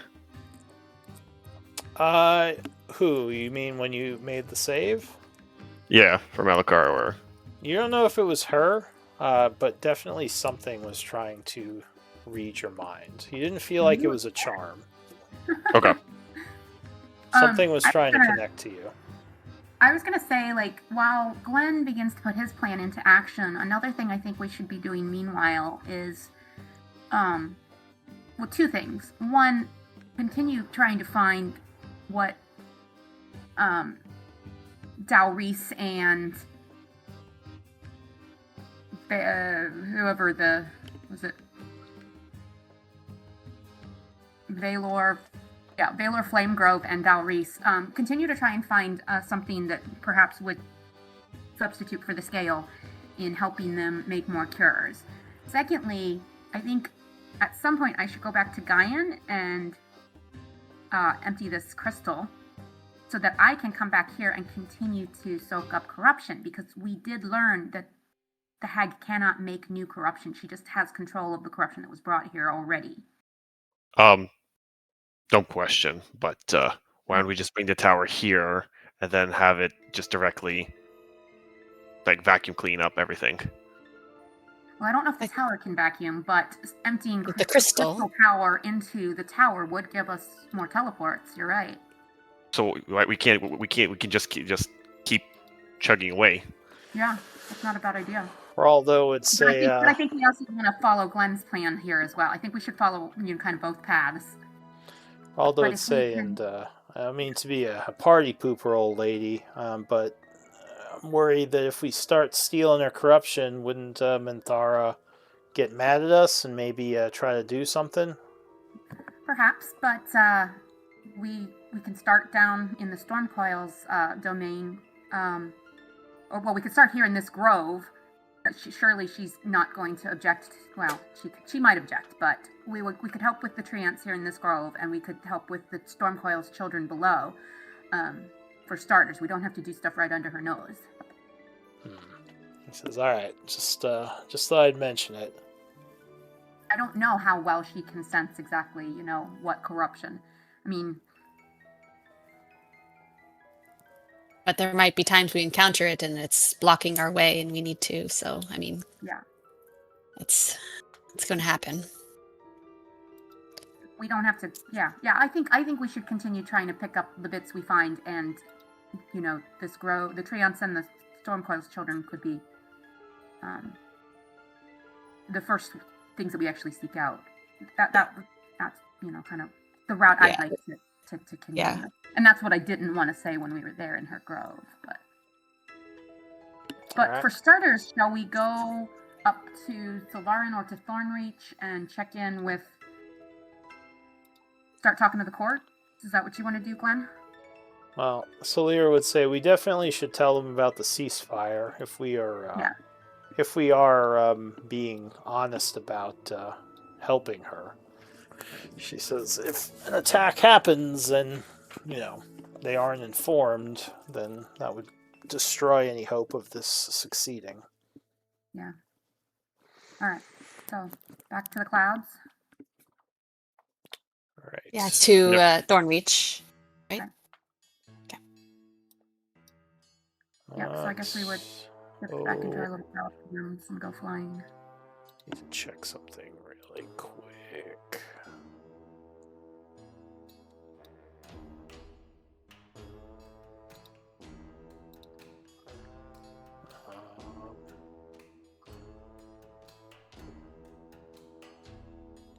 Oh, Estrella sheet froze me. I don't know why that always happens to you. It's so strange. Oh, it loaded. It I might never had be. any- I think it's because you have so many spells on your spell list. Right, but I never have any trouble. Yeah, I don't know. Alright. Alright. What you looking for? I was looking at a couple of sheets, but I think I got my answer. Garen, I need a charisma save. What am I? What is this? What's going on with Garen right now? Yo, wait. Something's going on. Wait. I have -1 on charisma. Wait a minute, guys. I'm burning a luck point. Wish me luck. No. Alright. Okay. Alright. Continue. Give it to me. Didn't mean to. Oh wait. interrupt. I don't notice anything. Not yet. Uh-oh. I'll say you feel like you have like a little twitch, and like then like you feel normal again. Anyways, Are you okay? yeah, that was so weird for Oh. a second. I guess this was before we turned into clouds, but No, this was right now. This was Mm. just as you were speaking with the treants. Mm. I guess would you even notice that twitch? I guess Garrett and Estrella might. I don't know if Uslag would with the 16. It was yeah, maybe kind not. It's kind of minor. But yeah, I don't he know if it was the seems- twitch. It was more like what he said after. He was kind of like, oh, Yeah, he seems fine. I'm correct.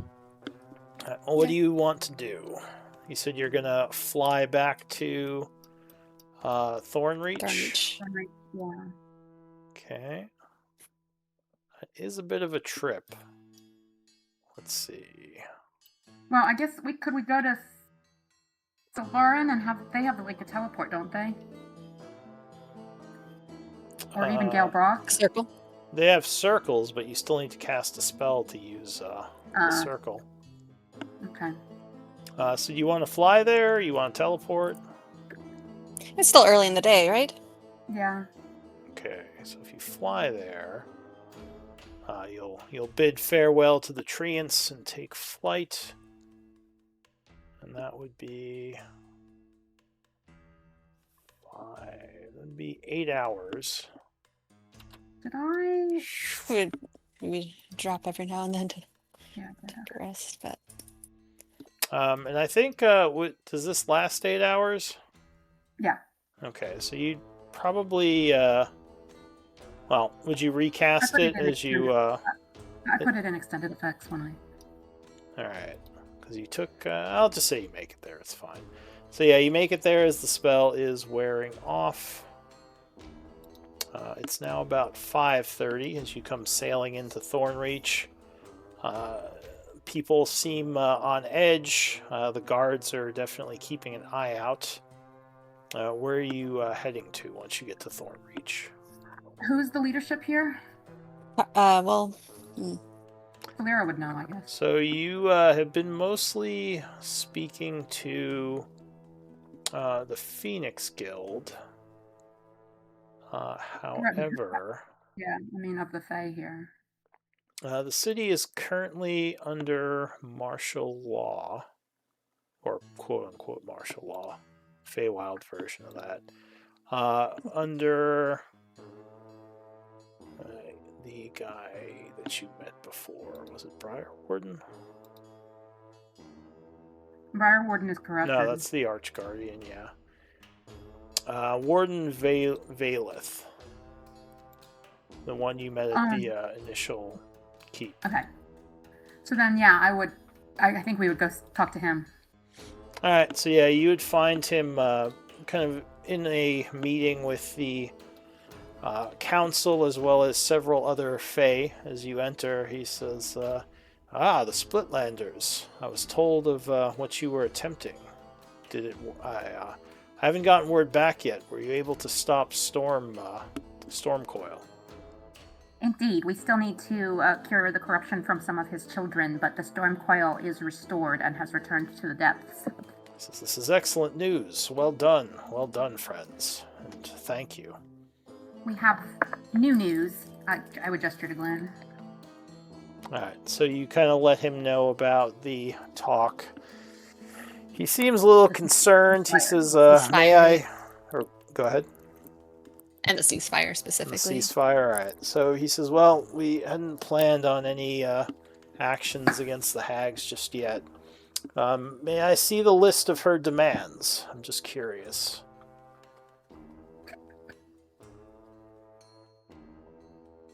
I don't see a problem with that. Alright, is Glenn going to hand them over?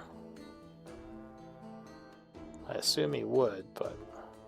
Good. We'll get back to you on that one. Like, wait, where's Glenn? Did he go take a pee again? Where'd he go? He says, well, I would like to see the list when you find your ally. I'm curious about what their demands are. If you will allow it, I can send the list to the courts. They can deliberate and send a response. I think we want to deliver it ourselves. Probably, we do have some rapport with the court, so direct negotiations. Once you start doing telephone, it never works out. Yeah. He says, so you wish to advocate on behalf of the hags and their requests? He seems kind of thrown off by this. No. Well, yeah, but we're not. This is. Oh, did you mention that deal you made? That. No, just that we have. Okay. Yeah. I assume you didn't, because that would be. We've organized the ceasefire, and we were given some demands. No, we're no, this is not something to dismiss offhand. You know, there's a lot to consider. You know, and there's some nuance as well. You know, nuance could be entirely lost while you're you know, trying to pass the potato with the messenger. Well, Yeah. as I told you when we first met, one of the worst things to do is to make a deal with a hag. So, I'm not sure if if this will go over well with the courts. That said, with the power they hold, they're extremely dangerous. It's All that right. or probably Well- war against the hag and all of her shadow corrupted beings. Which is also not a great option. Nope. As well, if you find Glenn, I would like to look at the list, and perhaps we can arrange for you to travel to meet with one of the ambassadors from the court. I know that Yeah, I'll see where you went off to. He says, I know that there have been some troubles in the mainland, so I think many of the courts are preoccupied. But I'm sure they would be willing to deal with the hags, or at least I hope they would. Yeah, they're not preoccupied with the takeover of the hag. I kind of thought Titania was probably off organizing something against her, but could be wrong. He says, well, that's part of what they're preoccupied with. I'd I just imagine. know that when I told them of Stormcoil, they said it might be a while before they could send reinforcements. Honestly, it's a response I was expecting, as they have little resources for us in the outskirts. So, he says, ever since the corruption first appeared, the courts seem to be preoccupied. Though if you ended it, I'm not sure what they're preoccupied with now. Another reason for us to go see for ourselves. Yes. He says, Would now be a good time for a break, actually. yeah, we could do a break Break? since we don't know Yeah, where Glenn. he could finish what he was saying. Yeah. He just would say, I mean, I'm hopeful we can resolve this, but from what I know of my own dealings with hags, it always seems like they resort to trickery. So, I don't We've know. had that experience ourselves, but we could try. All right, and we can take a break. Yeah. All right, be right back. Okay. Same.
I'm back.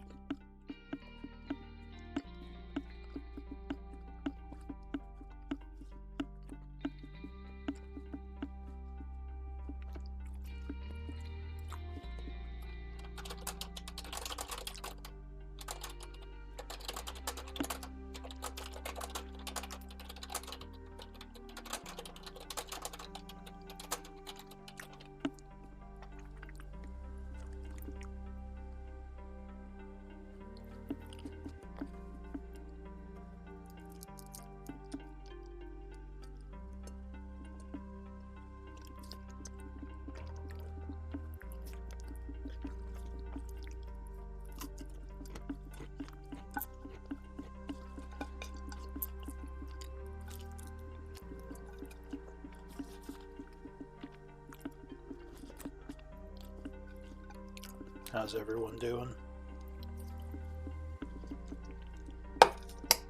I'm good. Good. Tired. I wish I'd been able to take a nap. Me too.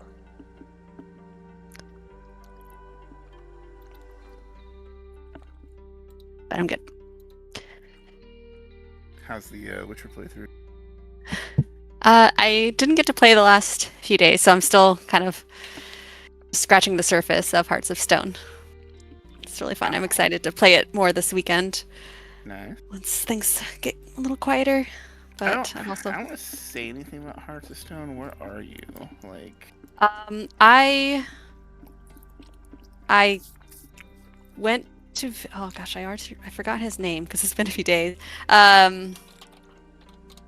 The thugs that like took over the house. okay. I met Shawnee, or I didn't meet Shawnee, but you know, we had the little quest at with Shawnee. you- Got yeah, I got a little further than that because I did the shipwreck and Okay. everything. Yeah, Have you met Gaunter already? yeah. Well, yeah. Apparently, Okay. you meet him early in the game, but I didn't remember Yeah, him. But yeah, you're supposed to remember him. I think. It's interesting replaying the game, and because you meet him in the very first inn in the game, like when you walk in, like the very beginning of the game. Yeah, he's gonna be an interesting one for sure. Yeah, that like the first Heart of Stones is definitely more narratively focused. There's not like a lot of openness to it, but it's a really like well crafted narrative story. And then Blood and Wine is like the opposite. It's like it's got a good story, but like it adds this huge area. To explore new maps. So Yeah, I'll be ready for that after this. I think this line. Yeah, I'm excited for that. Oh yeah, and then you'll be ready for later when they add the new DLC. Yeah. That's like a year or two away, year and a half. I think is it's what I supposed picked to up. be- Is it sooner than that? I think it's supposed to be. It might be sometime. It might be end of this year or early next year. I don't think it's supposed to be like a couple years off. It's definitely going to be. I think it's supposed to be within the next year. Nice. Awesome. Yeah, I haven't looked too much into it just because I don't want any like spoilers necessarily. So I'm a little out of the loop. But yeah, maybe it'll give me another little time to play either another playthrough of it or like a New Game Plus, kind of just to try some more challenge. Yeah. Now that I understand like the mechanics of the game, like it. Yeah, I feel like I could definitely use a little bit more difficulty in some situations. That's what a lot of people say. You know, if on their playthroughs, to just like crank everything up to nightmare. Yeah, maybe. Yeah, I'll stress myself out. I mean, going from Elden Ring to this, I was like, oh no, I got this boss fight. I got this. They're fun though. Like it's not about. Yeah, it's not the same sort of. Like you're not playing it for the same reasons as you play Elden Ring, or like you're not trying to beat something in the same. I don't know what I'm trying to say, but I think you get it. But yeah, like, so I love the combat in The Witcher. It's fun. You play Elden Ring for the feeling of overcoming something challenge, yeah. difficult and like bettering yourself. And I'm saying you play Exactly. Witcher 3 because it's a fun game. Yeah. So, yeah, it's a good game for me right now. But I do want to go back to I want to like go back to the Souls series. Someone, one of my Skyrim friends, there's like a Dark Souls like overhaul of Skyrim that she like installed, and it looked incredible. But I don't know how much it adds as far as quests or anything. But I was just like, holy shit! Like you could do anything in Skyrim. Oh yeah, my God. But it made me like want to go play that. So You should yeah, you should definitely I think you'd like it. I think you should play the first Dark Souls. It definitely still is worth playing. yeah, Because I think I would get a lot out of it. Yeah, it is still like such a great study on how you can make one world and have it feel like so interconnected without having to have like teleports. Because no other Souls game, I feel like, until Elden Ring did that, just because it's an open world game, and Dark Souls is able to do that without having like, you know, kind of it being like really an open world game with a map and everything. Because Elden Ring is the first game with a map.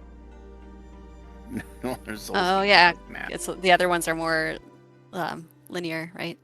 Kind of Yeah, and because even Dark Souls 2 and 3 are to the point where like there is a hub world, and you teleport out to areas, and you know, and they kind of open up and can branch off into a couple different paths, but you're ultimately, there's a hub world that you teleport to stages from, and well, and no, Dark Souls 3 has that. Yeah, not 2. 2 and 1 are a little more open.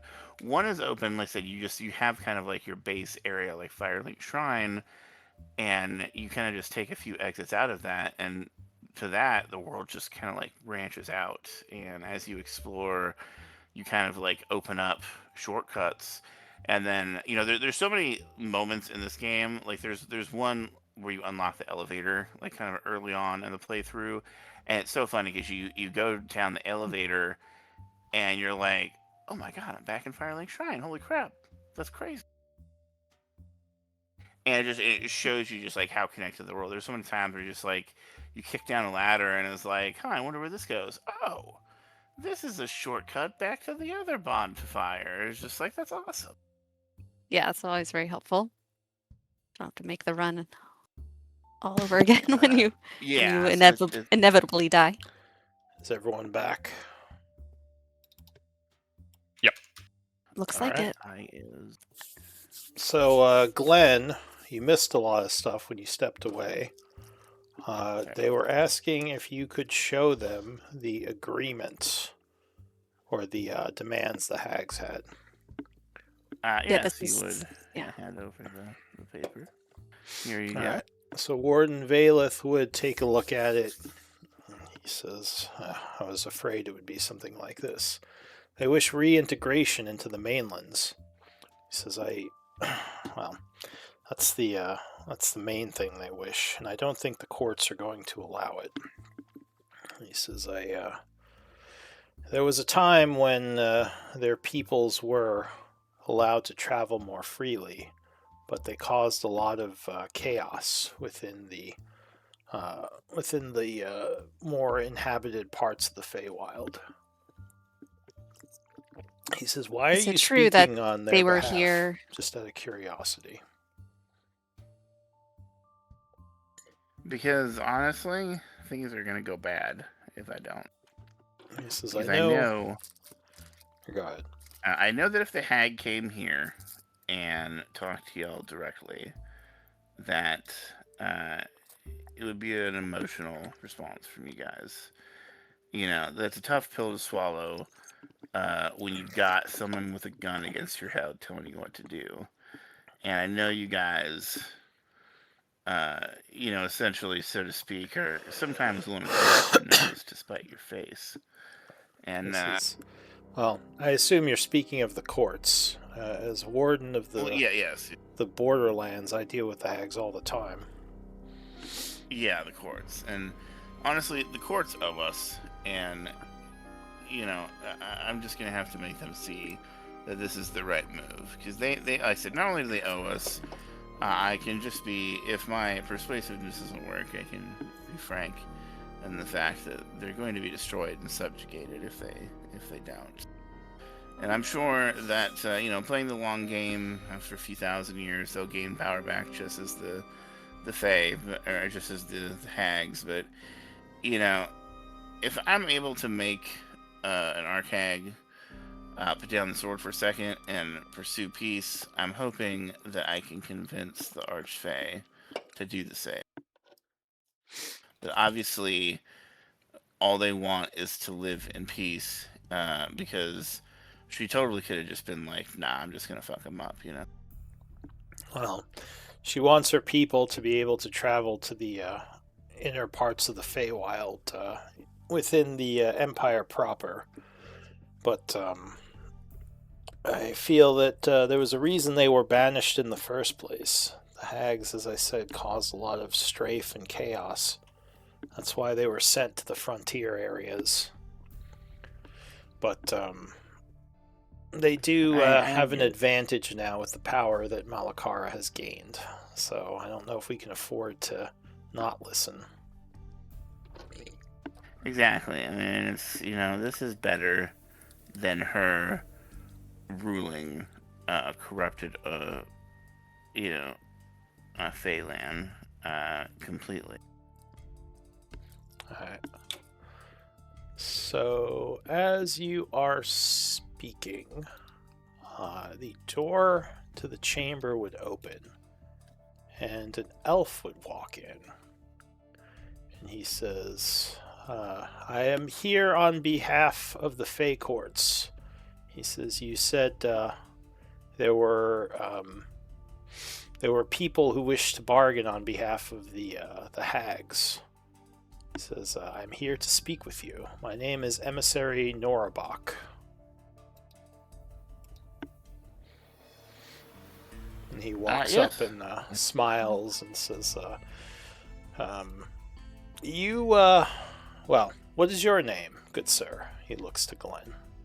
Hello, my name is Glenn Whisperwitz. I am, kind of shrugs. I am here to negotiate on behalf of the hag. Yes, I was told. We received your message, Warden Valeth. And he seems a little confused. He says, you got here quick. And he says, yes, well, the courts realize there is danger, so they wanted me to come address this as soon as possible. He says, and I don't want to be rude, so what about the rest of you? What are your names? He smiles and kind of looks around the group. Uslag would introduce herself. Uslag, chosen of the Raven Queen. He says, oh, yes, I see the tattoos. He says, the goddess of death, I believe. The Shadowfell god. Oh, very interesting. And what have you, good sir? He looks to Garen. You're a bit tall. I'm Garen. How tall is Garen? Is he tall, or am I misremembering? He's a little on the taller side. Let me remember him being tall and lanky. Yeah. Let me try to remember. I don't have it written down. He's on the taller, tall, lanky side. Yeah. So he kind of looks you up and down. He says, "My." He taps his chin. My. Oh, and you, good woman, looks to Estrella.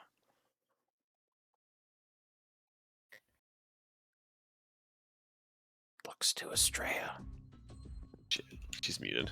Hey, you're muted, Miri, if you're here. Estrella says, line. Oh, she said she had to step away for a few. That's Estrella. She's a druid, but we don't hold My it against name's her. Estrella. Oh, well met, Estrella. It's good to meet you. You all have such interesting auras about you. It's very nice to meet all of you. Advocates for the hags. I'm sure there's a story behind that. He smiles. So I assume There definitely is. you tell him, unless you want to roleplay Yes. telling him. No, that's fine. I explain it to him. Do you My include the part about the deal you made? Like that About if you 10? don't to free Ted, you have to get them to agree. I don't. Okay, so Not you now. leave that part out. So he listens, again, kind of tapping his chin. He says, my. And this list, this is quite a bit. He says, I definitely feel that Malakara is overstepping a little. While no one wants war, I mean, there was a reason why these measures to keep her people out were put in place. He says, tell me, Glenn, do you think that these hags can be trusted to once again be let into the Empire proper? He thinks for a second.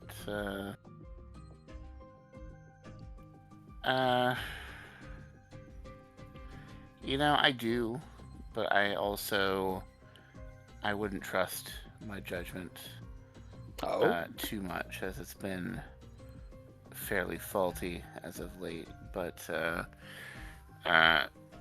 Malakara and hags are creatures of opportunity. Says, yes, they certainly are. But they're also, I have found, not to be liars. If she is saying that she simply gathered this power so that she could negotiate from a position of strength. If she's wanting integration back into the larger realm of the Fae, then I believe she holds no ill will to cause harm, if that's the case. Because she could have easily, with the power she wields now, chosen not to negotiate and just bring down the sword. Says it would have been a bloody battle, I will admit. Though her victory is far from assured versus a power as formidable as the Fae Courts. Now I know hags well. He says their penchant for bargains is very similar to that of demons. It's almost like they are the demons of the Feywild. I don't doubt that she is going to break her promises, but they are famous for their manipulations. He says, I'm curious about why you don't trust your judgment, but I'll get back to you on that. He turns around and says, what about you, Garen? What do you feel? Should we be trusting these hags and allowing them their demands? Me? Yes, Glenn you. Glenn's usually a better judge of character than Oh, come me. now. You seem like a fine judge of character. I want differing opinions, or perhaps the same. I don't know you all. But tell me your thoughts on this. You seem like one that doesn't speak up much. Now is your chance. Embrace! Embrace! And he smiles and winks at you. Okay, I mean, look, she is shifty and underhanded, but, I mean, I think, we could go, I think this is something, negotiate. I mean, this is the first round proposal. As negotiations do, you can go a little back and forth. And on our end, I think we can go vacuum cleaner duty and start slowly eroding Says, what is a some of the vacuum corruption cleaner? here. It sounds like It's mostly suction. As you know, we have a way of sucking out the corruption that is plaguing in this. But our current I didn't know that, actually. You'd be surprised how much information does not always travel. He says, I knew that there was some sort of cleansing that had occurred, but I wasn't sure of the exact methods. I'll have to let Oberon know. Yes, we were able to suction out into a receptacle, but this receptacle is currently limited. But from what we can tell, the corruption is finite. There's no way that she can grow it. So, in essence, if we're just slowly start receding, we'll do a little maybe pressure from that end, and then I'll provide answer with some reasonable terms from the other end. I mean, and obviously having the most illustrious negotiator in all of the realms that I point to, Glenn. I think we could. I think we have a shot. So, in theory, should we have enough time, we could just take away the corruption as a weapon from her, and not even have to negotiate. Well, yes, but surely she will, at some point, she will draw a line at the sand, and it'll probably be sooner than later. So I'm just spitballing here. I'll say that Estrella, Garen, and Glenn, with your passive perceptions, would notice that this guy is kind of staring fairly intently at Garen as he speaks. It's kind of odd. Like, not as... he definitely is staring at him a little bit different than he was, like, staring at Glenn. But he just kind of, maybe realizes he's doing it and kind of stops himself and says, well, I appreciate your input on this, Garen. Thank you. And thank you for telling me about the corruption thing. It's good to know. What about... go ahead. I was going to give a strange sigh. Yeah, sure, no problem. I look at Steeler like, is it something I said? And he will turn on his heel towards Uslag and say, and what of you, Raven representative of the Raven Queen? What do you think of all this?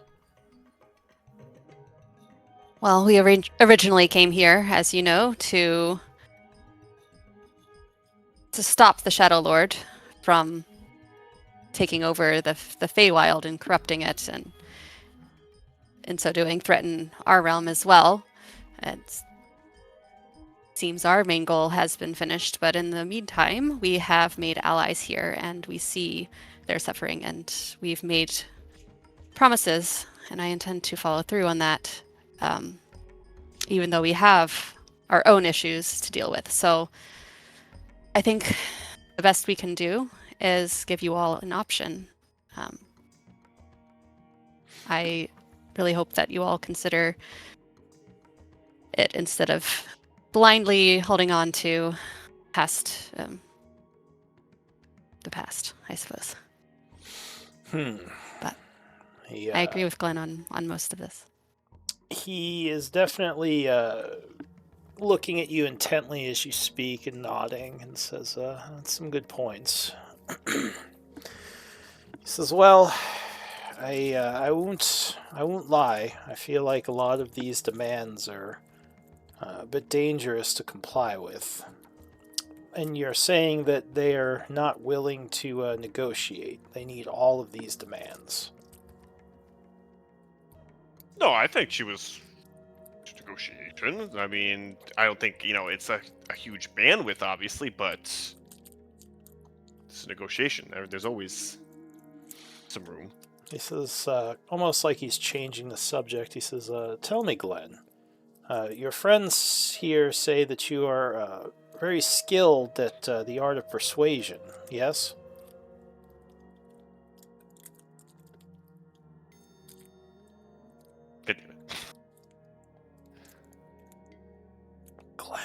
Glenn. Line. Yes, sir. He says, tell me, Glenn, your friends here say you're extremely skilled at the art of persuasion. Is that correct? He nods. I mean, I was able to convince the hag to allow me to go in her stead. He says, you wouldn't happen to be, what were they called?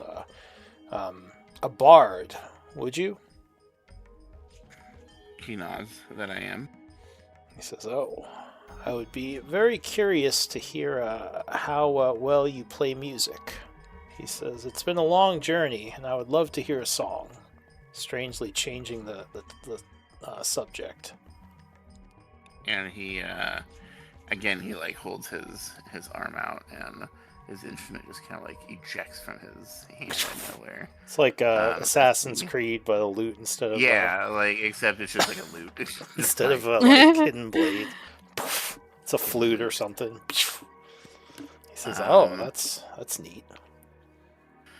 Yes, he will. I was. I do have a vested interest in these talks going well because I need the hag to release Lyriel so that I can challenge her to a contest. Oh, I love contests. And he claps. He says, "What were you going to challenge her This to?" guy. To a contest of music. Oh, well, now I have to hear one of your songs. Well, I shall play you a song of the finest maiden in the realm. He says, "Oh, Well, can I like incite him? Like, what is going on? Like, this guy is a little all over the place, but he's not. It's not clumsy. Like, so what's his game? We're just not used to such chipper he and does friendly seem very chipper and friendly and charismatic. And I will say, Warden Valeth says, good emissary. Perhaps we should concentrate on the topic at hand. The negotiations. I mean, music is all well and good, but I mean, we need to deal with this situation, the frontier." And he says, my good warden, what good is living life if one can't enjoy music from time to time? He says, the hags can wait. I wish to hear Glenn's music. Yes, there is And always time for music. It seems like Vareth is about to say, or Valeth is about to say something, but he just kind of stops and gets a strange look on his face and says, of course. And he just turns around and walks over to his throne and sits down. Which might seem a little odd to you. All right. Well, he will play Uslog's song. All right, so you play him Uslog's song.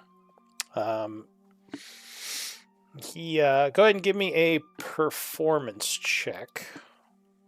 Okay. I guess if you have performance and what's it called?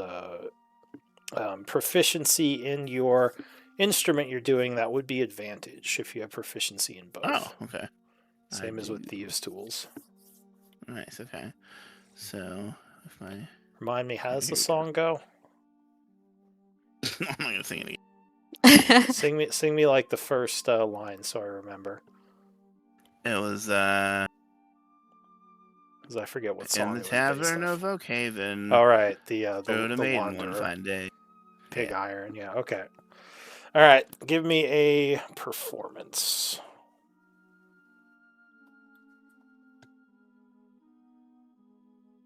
I clicked on it. Let's see if it'll actually cut through.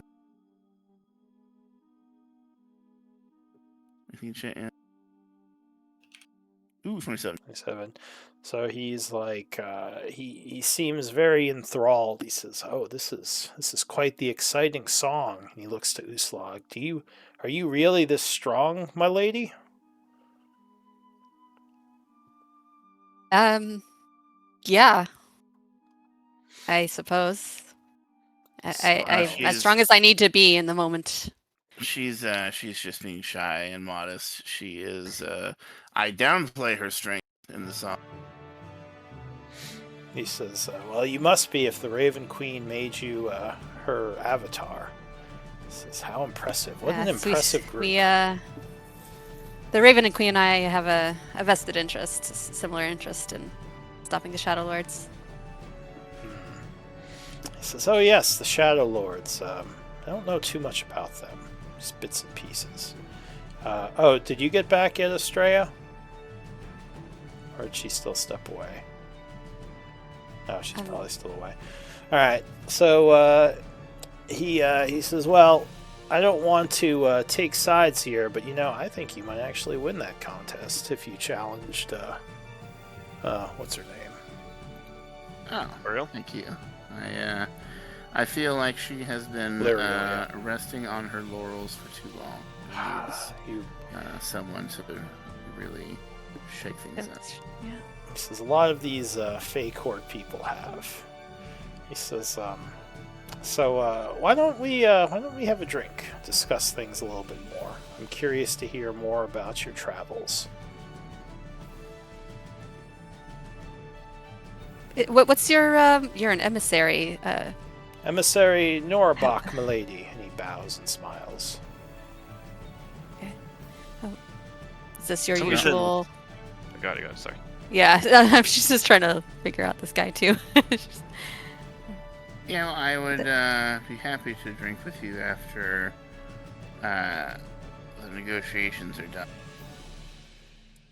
You know, then we can drink in celebration together.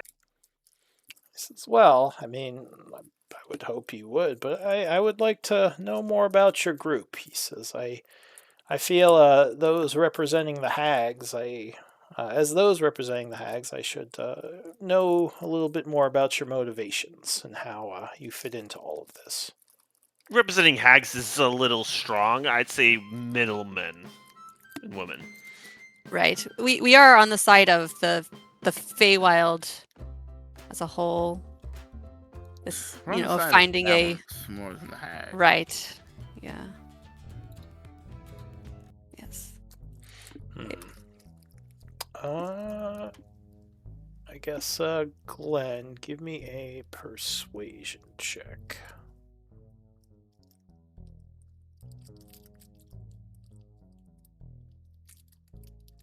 Lock in. Lock in. Yes, that's what I'm talking about. That's That's locked locked in right there. That right there is locked the fuck in. Says, well, I suppose you make a good point, Glenn. This is a serious matter, after all. He says, I don't suppose the hags gave you any information on which of these points they're willing to negotiate with. No, to be honest, I'm not here to negotiate for everything. I know that, and to be honest, the hag has very little, Malakar has very little trust that I will be able to succeed in my task, because I'd like to prove her wrong. She assumes that there's just too much animosity for you to succeed these points, and that it's going to turn bloody. As well, I mean, I of course have to bring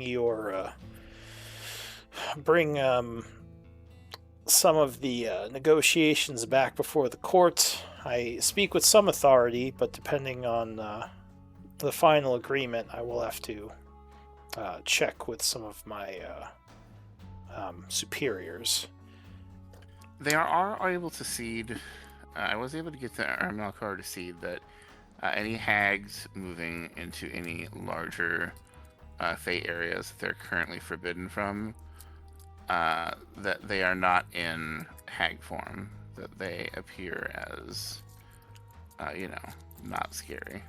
As well, I'd be much more curious about, or I'd be much more worried about their contracts, their agreements, than their forms. I mean, actually, if they stayed in their regular forms, people would be much less likely to even interact with them. He says it's their disguises that make them more dangerous. That said, I'm still a little curious. So you say you're doing this because you don't want to, because you want to show her that you can convince the courts, yes? You don't want to lose to her, kind of. No, I what I want is for this cycle of destruction to finally end. Because it's. I mean, I have the same conversation with her, that you guys are locked in this endless swinging pendulum battle where it swings from one side and then eventually to the other for eternity. And I would think that beings that live so long and are supposed to be so wise would find a way to break the cycle. He says, well, I mean, I don't know if I'd call it a pendulum. It's not like these hags will Well, I guess they did get power this time, but it's not like the hags will constantly gain power over us. I mean, they were banished because of their actions against the courts and the Empire. I mean, even with this corrupt power, I don't feel Malakara could destroy us. And we don't really wish to destroy them either. We just don't want them interfering with our, with the people of the Feywild. The Eladrin and the elves and, well, I mean, you know how it is. I'm sure in the material plane you have creatures that are nothing but trouble and you keep them away from your empires. If they were suddenly given rights to come in and do as they please, it would be pandemonium, chaos. Yes? It depends on how the integration happens. I mean, if you just let things happen willy-nilly, but I mean, the thing is that there can be further talks. I mean, between you and the hag, you and Malakara. You know, I'm sure she'd be able to cede some points on how things, integrate. I'm sure she wouldn't be opposed. I'm sure it'd be fine if it's not just like bam, hags can go everywhere all at once. I'm sure she'd be willing to entertain the idea of like a structured, reintegration, to help smooth things over. I mean, she is a somewhat reasonable person. The thing is, she just wants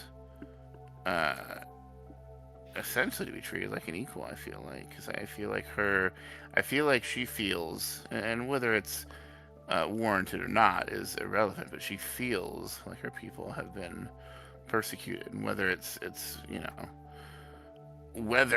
just that she has been because of their own actions. I'm just saying that we could avoid a whole lot of bloodshed and fighting if we could just have a little bit of trust and come to terms. I just realized it's about dinner time. We should get some food, sit down, and speak more of this. He says, and don't worry, it's not the type of food that would affect you in any way. He says, this is normal city food, nothing like you might get out in the wilds. How does that sound?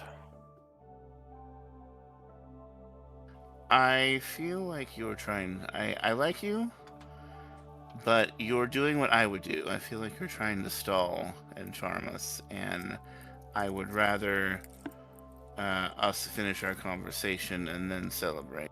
This is my good man. Rather than us... Are you saying that you're trying to charm and stall me? And he laughs. I think you just gave the game away a little. He pats you on the shoulder. He says, I'm just a bit hungry, and I have more questions, I guess.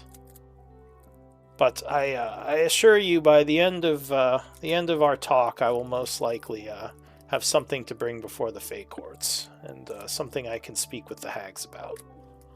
He says, but it's dinner time. You must all be hungry. I suppose we can eat. He kind of Excellent. Clearly. Yeah. And he will say, follow me. I know a great place in Thornreach. Well, it's been a while since I've been this far south. Hopefully the patronage is still good.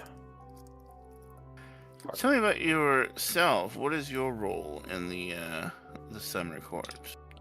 He says, constant moving about to deliver messages here and there, make sure the courts are communicating correctly.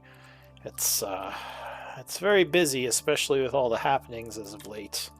Shadowlords and hag negotiations, the god's damn storm coil coming out from below. It's almost like Zation have entered the Feywild, and he winks at you. I bet it gets kind of annoying sometimes. He says, I don't know if annoying's the right word, but it does keep you on your feet. One must always pay close attention with all the happenings, as I said, especially recently. And well, you could. You're not sure why or how, but you realize you're now sitting at a table, almost like you had teleported. There's a bunch of people in the bar talking and laughing, and you have a bunch of really nice-looking meals in front of you. And you look over, and it looks like Nora Bach is already eating. He says, tell me more, tell me more. You know, I feel like you know what you should do? Oh, I'm all After ears. this is all settled, you should come with us back to Gaian and follow us around. That sounds like quite the adventure, he says, but, an emissary's work is never done. I'm most likely going to have some other thing come up, more messages to deliver, more negotiations to be had. He says the courts are always busy. He says, sure why would you want me to do it. Well, maybe. Well, why would you want me to follow you around? I just think that you would find it much more interesting than doing what you're doing now. Is anyone else saying anything? Because you would all have I'm- this strange experience as well, where you're like, huh? And you're like sitting at this table. Yeah, I was a little perplexed by all of I'm this. suspicious. This is all just. Yeah. This is very weird. And Yeah, I had- Yeah, I follow what Before- Glenn's trying to figure out. yeah, before I I'm was like, my just- mind someone was trying to read my mind, and now it's, I feel like, I had a weird twitch. Something's off. He says, you guys, your food's getting cold. Come on, eat. Enjoy. Good Yeah. music, smoke. It's warm. Enjoy the ambiance. And he just takes in a big sniff. What's going on here? Lux is kind of like, Says, what do you mean? We're having dinner, like we said we would. Oh, Are you, I don't seem to. are you not hungry We don't remember anymore? walking over here. Is it just to be clear? I just want to make sure. We don't remember walking here. That's odd. No, we had a nice conversation on the way over. I said this is a lovely place. We were seated. Just the bards are playing, not nearly as good as you, of course. But Can I insight his intentions? yeah, Sure, I want to you can make insight an him too. insight. Yeah. Come here. I mean, we've had our minds messed with before. We kind of were like, Okay. So the rest of you might feel like, yeah, maybe we just kind of forgot to walk over. That's a little odd. But Estrella, you definitely think some kind of magic happened. Mhm. You're not sure what exactly or why. This is all very peculiar, whoever this individual is. He says, well, I've heard that the capital of your country has been having issues. Lots of infighting and attacks on it. Are you sure it would be safe to go to Gaian right now? Oh yes, we don't spend much time in the capital anyway. We're running around chasing the tails of the Shadowlords and trying to deal with them. I bet. He says, and this new threat, this Malin and his fire giants. I've heard horrible things. No, you haven't. You I say look that? at him. Yeah, I look at him and I give him. yeah. That How would is. you hear that? It's not quite public knowledge. I'm afraid you overplayed your part. Who This are is you, overplayed. What do you mean? There's As I said, we are in the presence of one of the greatest bards of the world, and we as a group ourselves pick up a thing or two. I was suspicious when someone was trying to poke around my mind earlier today, but unfortunately, Who was in your mind? unfortunately, you tell me. So, can I hadn't even bet you earlier today. Hardly a denial. He the type smiles. of magic that would be required to do what was just done Can I make any sort of check to, like, is that like the magic on the level of an archfey? I mean, now that you're, well, give me another insight check.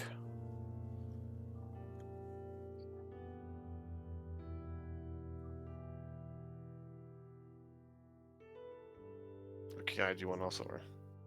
Or... Actually, I will give you a wisdom save. DC is 28, both of you. All right, I'm gonna burn a lucky again, but this is a tall task for me. Yeah. No, oh, nice! Let's go. Right. Clutch. Let's go. So, yeah, you think about it for a moment. Garen, you think about it. You're like, oh no, you probably just forgot. This is really strange that I'd forget that, though. Glenn, you definitely think almost something like memory modification or some kind of very powerful magic has happened.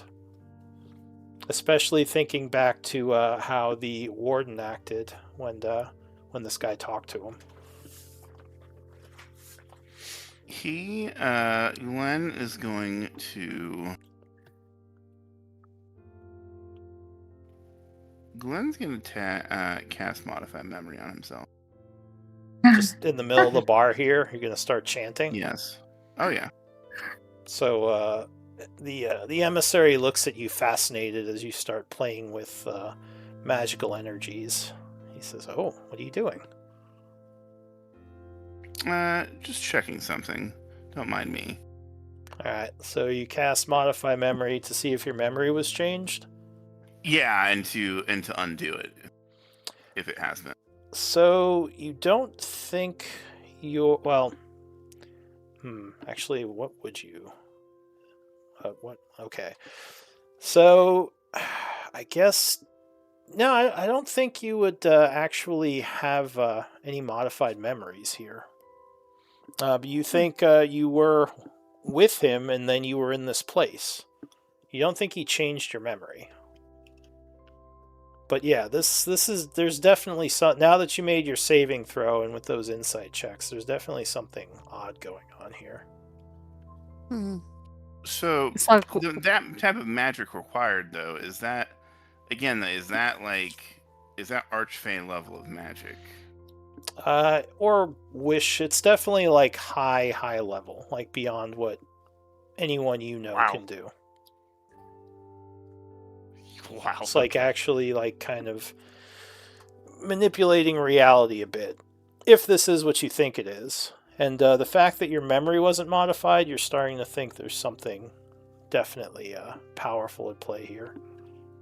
Guys, and he'll so real quick, he'll look back to Garen and say, why don't you think I could have heard about the happenings in your homeworld? He says the Fey Court is privy to much information. Yes, but this information is perhaps, what was it, 2 days old? And we didn't exactly telegraph it around.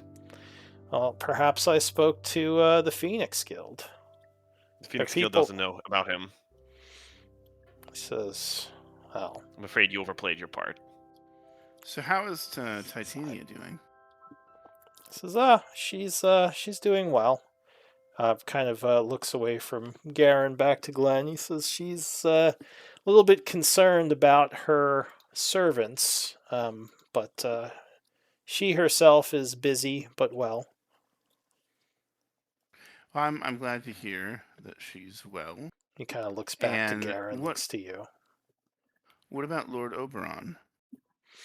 Says, well, I mean, he's same. They've both been extremely busy with all the happenings of the Feywild. Do I sense anything from him? Or do I notice anything from him when he says Oberon? Or when I say when I ask about Oberon? Doesn't seem like it. He would say, I'm confused. It seems like our conversation here is soured a bit. He says, are you worried about my intentions, Garen or Glenn? Well, with the hag, we do expect surreptitious nature and its ilk, but with the fake courts, I was hoping for a bit more pragmatic and direct conversation. He says, "Wait, I just realized something." He says, "Estrella, we never really spoke." He smiles at you. Okay. As Estrella is so- pulling. Yeah, so She's while- like poking at her soup, like, "What? Oh, No, actually, she Put it in chat. She put on the spectacles that Chomsky had made for the Gem of Seeing. Mhm. She pulled them down on her nose and activated the gem during this conversation. She's peering at him and at the food and around us. So you don't see you don't see much of a difference from him. You would Mhm. notice there are several invisible fairies flying around this room, Are they like which is a little serving strange. food or? No, they're not serving the food. They just seem to be kind of maybe patrolling. Okay. But he would say, "Tell me, what's your opinion, Estrella? I mean, what do you think about these hags? Do you think they're worth negotiating with?"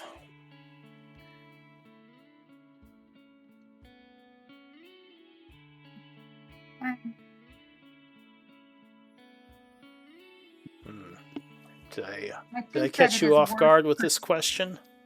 He smiles. I think it's worth pursuing talks in the interest of peace and of returning the balance here that has been shifted. But in truth, it is my intention to continue to clear the corruption. He says, "Has your master also put you up to this, or is this something that you're doing on your own?" My master. He says, "Of course, the one you serve." She just kind of like eyes him. "I assume your friends know." He kind of says, "Oh, did I just make things awkward?" I give her like a really look, and then I give him like a well played.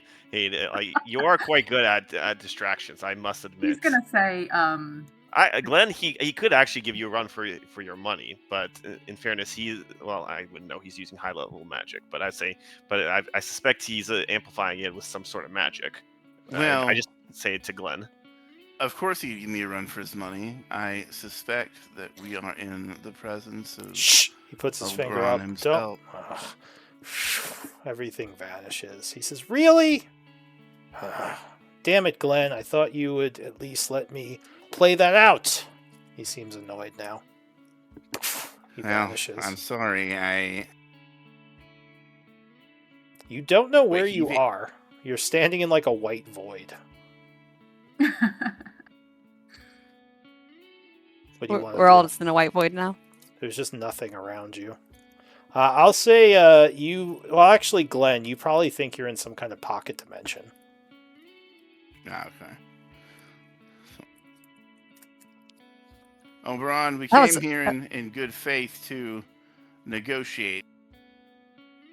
I only pulled the rug out because I don't appreciate the tricks. When I came here to negotiate in earnest, I have not I have not lied or kept any information from you, and I was hoping you would do me the courtesy of doing the same. There's no response. Was Oberon himself? Never He met him. nods. He I began to suspect it was Oberon the longer things went. The type of magic that was displayed is the type of magic that comes from being able to alter reality with a wish. That and Oh, I see. he overstepped with the Malin comment. I mean, that was very that is not as widespread. Well, he doesn't seem pleased that you beat him at his game. He didn't beat me. He just messed everything up, a voice booms. So you're still here. Says, of course I'm still here. When he fades back in. He says, I was trying to get to know the Zatian who were visiting my realm in my own way. But of Well, course... you'll know that we're not easily tricked then. He says, it wasn't about trickery, at least not completely. He says, I like to know about people in my own way. I don't know if I can make that make sense. But... I think I can understand that, but at the same time, I said it's a matter of respect with me. I'll tell you anything you want to know. I will drink with you. I will drink you under the table and play music that will make your ears sing. I will. But you won't let me have my games. And he crosses his arms. Says, why do you think I disrespect you? I was being very kind and polite. We were enjoying dinner, having a lovely conversation. What if that screams disrespect? It's because of the deception. He says, it's... You are not in Gaian anymore. The rules are different in the Feywild. I mean, I assume you know of my realm and the fairies and the tricksters of the forests and the pranks. Yes, but I mean, you must remember we haven't been here for long. Understanding the rules and living with them are different. He says, well, I did not mean to disrespect you, Glenn, Garen. Says Straya and Uslog seemed like they were hanging out and being chill. Well, like I said, the Malin bit was a little much. It was you poking around earlier, wasn't it? He says the again, Malin thing's a little bit of a sore subject. It wasn't really trickery. I mean, if I was trying to be deceptive, I would have been much more careful about what I said. I mean, I was giving you some hints that I might not be exactly who I said I was. Though if Malin is a sore subject, I apologize. I made did not want to offend. Just was curious. Nah, it's Malin was one of the first friends I truly made after letting my guard down, and it is a sore subject because I know that one day I'm most likely going to have to end his life. I've had friends like that. Unfortunately, most of them have perished. Well, I wouldn't expect many to be able to stand up to Oberon himself. He says, yeah, it's usually foolish to stand against me. That's why I wasn't too worried about the hags. Honestly, I was more worried about them hurting my people before I could stop them than I was about them actually taking over the courts. It's also why I was trying to get more information from you about why you were doing what you were doing. He says, as I said... Well, as you said, like I said, I have a vested personal interest because I made a challenge to Lyriel, and if she is left as this corrupted husk, I cannot challenge her and win and have under my resume that I beat an Archfey in a contest of music. So it's not actually about saving the Feywild, it's so you can have this contest of yours, huh? It's like, can it be both? I suppose it can be. I admire your dedication to challenging and contests. Definitely something that is held in high esteem in the Feywild. Yeah, I made a formal challenge to her, and I am not willing to go back on that. So, and like I said, and do I want to see all the nice, all the Fae have been very kind to us since we've been here, and I don't want to see them kept corrupted, and I don't want to see more corrupted. I mean, And you don't think that letting the hags back into the Empire will cause corruption and death with their deals that they make? Trust me, plenty of Feywild people died because of them, or at least had horrible things happen to them. I'm under no, misguidance that the hags aren't going to fuck with people once they get back into the kingdom. But I feel like in the long run, there's going to be more suffering if they wage war versus them making a few deals here and there after letting them back in. So I'll tell Not you what. only is it, Go ahead. I said, not only would the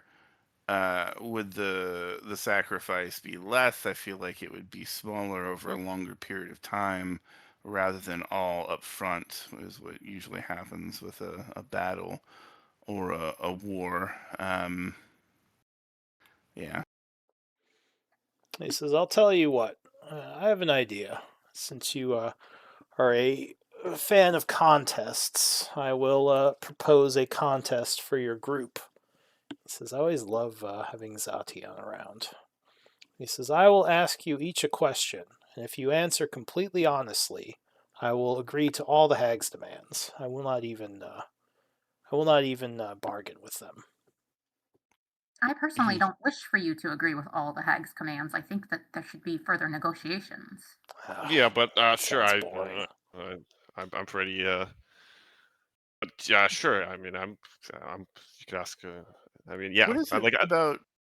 Well, I also, what is it about Zatian that that draws you to us so much? We don't really know. I mean, we know some things, but I'm not drawn to you, but I've just you're had just interested, I suppose. I've had your kind in my realm before. It's rare, but it happens. Says many of you die when you're very early in your careers and not very powerful. He says, but some make it here on whatever journey they are attempting. So it's always nice to talk to a few and get an idea of what they're all about. Are our kind usually the kind to stick their nose where it doesn't belong? Do you even have to ask that? Yeah, He just like this laugh. sighs. Is this the first time the Shadowlords have tried to intrude on this realm? No, but this is the first time it's been as dangerous as it has. He says this corruption that they've unleashed, well, before it was brought under control, had a real danger of maybe turning this land into a void. He says if they were able to suck out all the life energy here, I mean, I don't know what they'd need that much energy for, but it was dangerous, I'll say that. Well, in the spirit of being honest, the hag has the void taken form. The void taken form. Ooh, this might be interesting. What does I believe that mean? Titania might have seen... No, she didn't. Never mind. Yeah, we call what him was Ted. that, Uslag? He's a little boy.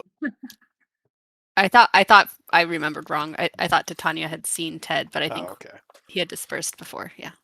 Yeah, I don't believe anyone saw him but you guys, because Glenn stabbed him in the face. Yeah, we call him Ted. I thought I killed him, but he just came right back a little bit later. The hag has him. Wait, that's what I saw. And he points at Garen. He says, you have a bit of void on you. That makes sense. What? Where? Is it on my shirt? He says, well, something is attached to you. Get it off! Get it off! Wait, where's the... Hey, I don't want the void. No, man.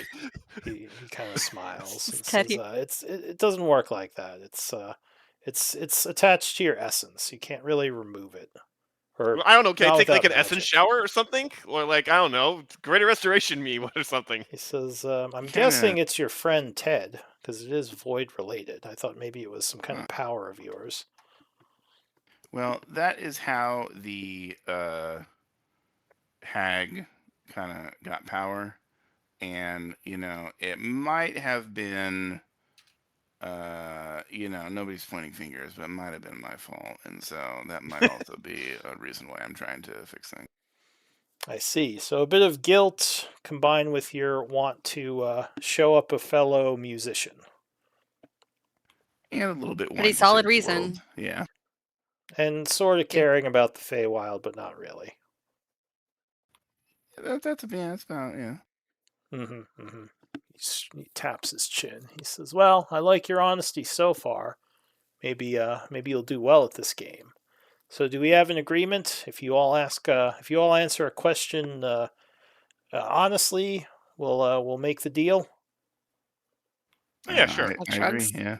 Yeah, sure. God, I'm so nervous for this though. I got nothing to hide. Ask me first. I got nothing to hide. All right. Actually, we will have to stop here because I have to come up with questions. Oh no. Oh, that's. Oh, you bastard. You bastard. Oh, I'm looking forward to that though. Because Ah, I you have fucking like ball one up. question. I have a couple that I might use, but I'm thinking like, yeah, I have to think about it a little. Okay. You Okay. ball up. Just I have to real think quick, about what Lord Oberon might pose. your question from earlier. I was interrupted when I'm just curious if you were speaking of my Lord Celestian or of my passenger. Oh right. There's no one I call master. The Jinn. Ah, Vidal. Yes. Yes. He's rather a symbiote, not really a master. He says, so he's kind of a power source, but not someone who commands you. Something like that.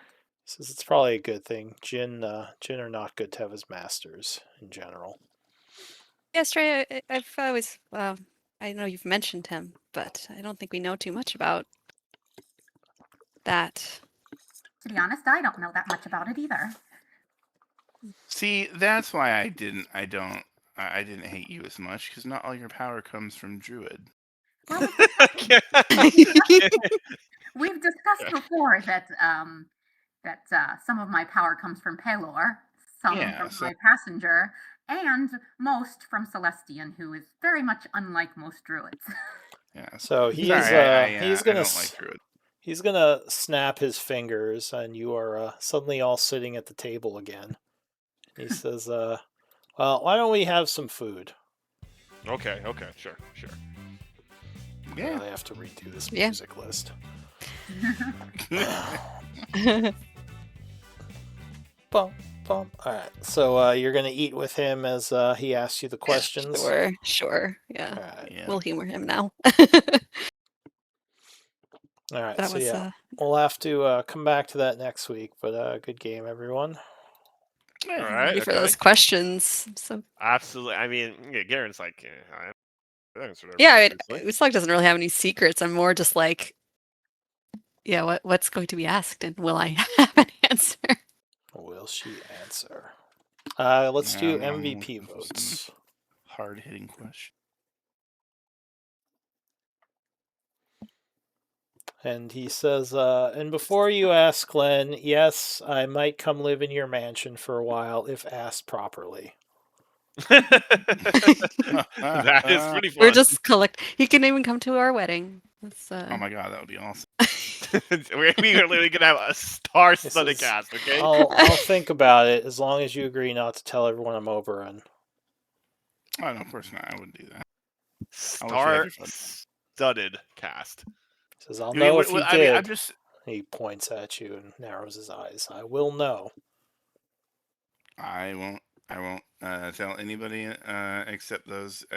Nobody except those already here will know. I think I still need your votes. Okay, there we go. So Glenn with 2 votes, your MVP. Thank you. Sorry for for hogging the whole. I feel like I just hogged the whole. Well, this is like your element. It's like this is like your element right now. This is Yeah. Well, That was all good. Yeah, I mean, it's just remember, conversation anyone can do. It's just if you ask for stuff. Right. Yeah, Yeah. if I mean, I'm, Uslag. That's she did what she would do. Just Yeah, if listen. I'm talking too much, somebody just tell me to shut up or just interrupt me. All right, well, I'm gonna take some notes, but good game, Yes. everyone, and hopefully That was all fun. you- I was not expecting to meet Oberon. I session. just I just had a feeling like when he was just like, oh, and he was just like, we just snapped over and like, and then and then he knew so much about us, and then like he said, once he said something about Malin, I'm like, because I already thought he was Oberon for a bit, and I was like, is this dude Oberon? And I then yeah, suspected as he soon was. as he said You didn't even Malin, let I him was get to like, his pranks. He had pranks planned. He had like a whole thing planned out. He Oh, like I totally missed that. messed up his game. Initially, I was That's just why like, he's kind of is this mad at dude you. like, for a little while there, I was like, is this dude autistic? Because he like just kept like abruptly changing I mean, if tasks. you read about Oberon, he does kind of sound autistic. well, that's what A I was lot of those like. Fae do. Well, that's what I was like. I'm like, okay, if it's not Oberon, it's like an archfey of similar power. But I'm like, Yeah, that's I what don't I think was it's thinking. I didn't Oberon. suspect Oberon, but I was like, it's got to be like some archfey that's looking to gain from this in some way. But pleasantly surprised. I liked him. I'm just not used to people being nice to us, so I was I know. That's what suspicious. I was just like. The Yeah. fuck is this? Well, to be fair, Like you've this- been kind of in the boonies of the Feywild. You haven't really been in the cities that long. You haven't met many fairies or too many Fae. Well, yeah, I mean, I guess the we Fae did you befriend have them in met these, have been very serious because of where they live. No. I guess except on the True, day they yeah. did all the I've contests. been through a bunch. That was the one time they kind of were letting loose more. Oh, but Oberon thinks you'd win. Against the music competition. Yeah. So Yeah, just need to he feel has. the He real- says he's betting on Glenn. Hell yeah. That's free- pretty good. Need to free Lyriel, and then have a fiddle contest, and then win myself a fiddle of gold. Yeah, especially now that Oberon is going to make it happen. He's like, Lyriel, we're having a contest. She's like, of course, my lord. She's like, shit. I don't think this is actually gonna happen. No, that is look. I think we should move up this wedding, guys. Like we're gonna have a star-studded cast. I'm I'm saying, so like- Just have it in the Feywild. Well, the thing is, I gotta convince Uslog to be okay with the Shadowlords coming. Well, I mean, we were Awkward. talking before the session. Like, if all of our enemies show up at the wedding and we just have a giant brawl and just take care of everything, that's a pretty good wedding. Well, as It's far like- as you know, both of the Shadow Lords are still dissipated. It would have to be Arden Relic. That's okay. Yeah, okay. Perfectly But happy we with have them. our It's very unlikely it's just Relic is one- just going to show up. Yeah. one day. Next of time total- Uslog sees Arden Send him an Relic, it is invitation. going to be like beeline, like punch to his face. Right? I'm just There's saying, not like, going to be any talking. in like just one day of utter truce, just like Michael Jackson did with "Beat It." So Just, like, Wait, just, I don't have to know pull that this story. image. well, like it was either "Beat It" or "Bad" that Michael Jackson actually got like two rival gangs to do the dance choreography, and so like there was a truce that like, while learning the dances and stuff, the gangs wouldn't fight each other. So like those extras are like real gang. Some of those extras are real gang members from like rival gang. I can't remember if it was "Beat It" or "Bad," but one of the two. Okay. New But, lore acquired. Yes. So I'm just saying, we get the Shadow Lords to come, we get Malakara, we get Oberon. I'm sure Oberon can bring Titania and Lyriel. We get all of Uslog's tribe. We bring all the Splitlander NPCs we have, like Chalk. Ask Symphony to send a contingent of. Yeah, female- Uslog is going to extend an invitation to Chiron, the Bone Claw Oh yeah, librarian. Chiron. We have Xana. He's going to jump scare everyone. You have the bad guy table. Who set the bad guy? You have Malin. You have Thovik. You're gonna have Hadrian. Then you're gonna have Malakara. Who's the bad guy table? You have to do the meme. Yeah, You have to do the meme. it's just one day of truce. So, Thovik and him, Thovik and Malin in the party have been through a lot. So it's just like, okay, one day of peace, like truce for one day, ceasefire for this magnificent occasion. Oh, Xana would I don't be- think Arden Relic would show up, but that would take a lot of convincing. I wonder have- if I could get somebody to do ascending to the Shadow Lords to be like to just order Arden Relic to come. No, and we be talked. like- You've done ascending before to Gaivok. I'd have Yeah, to- you I'd have got to yourself relearn into some Ascending. trouble.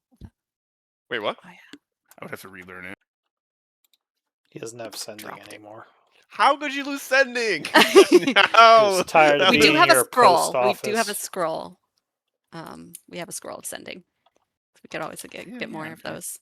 Yeah, just get more scrolls. You guys need to sending. recruit Not that I'm another trying to wizard. convince to like allow this, enable the whole That would be like that.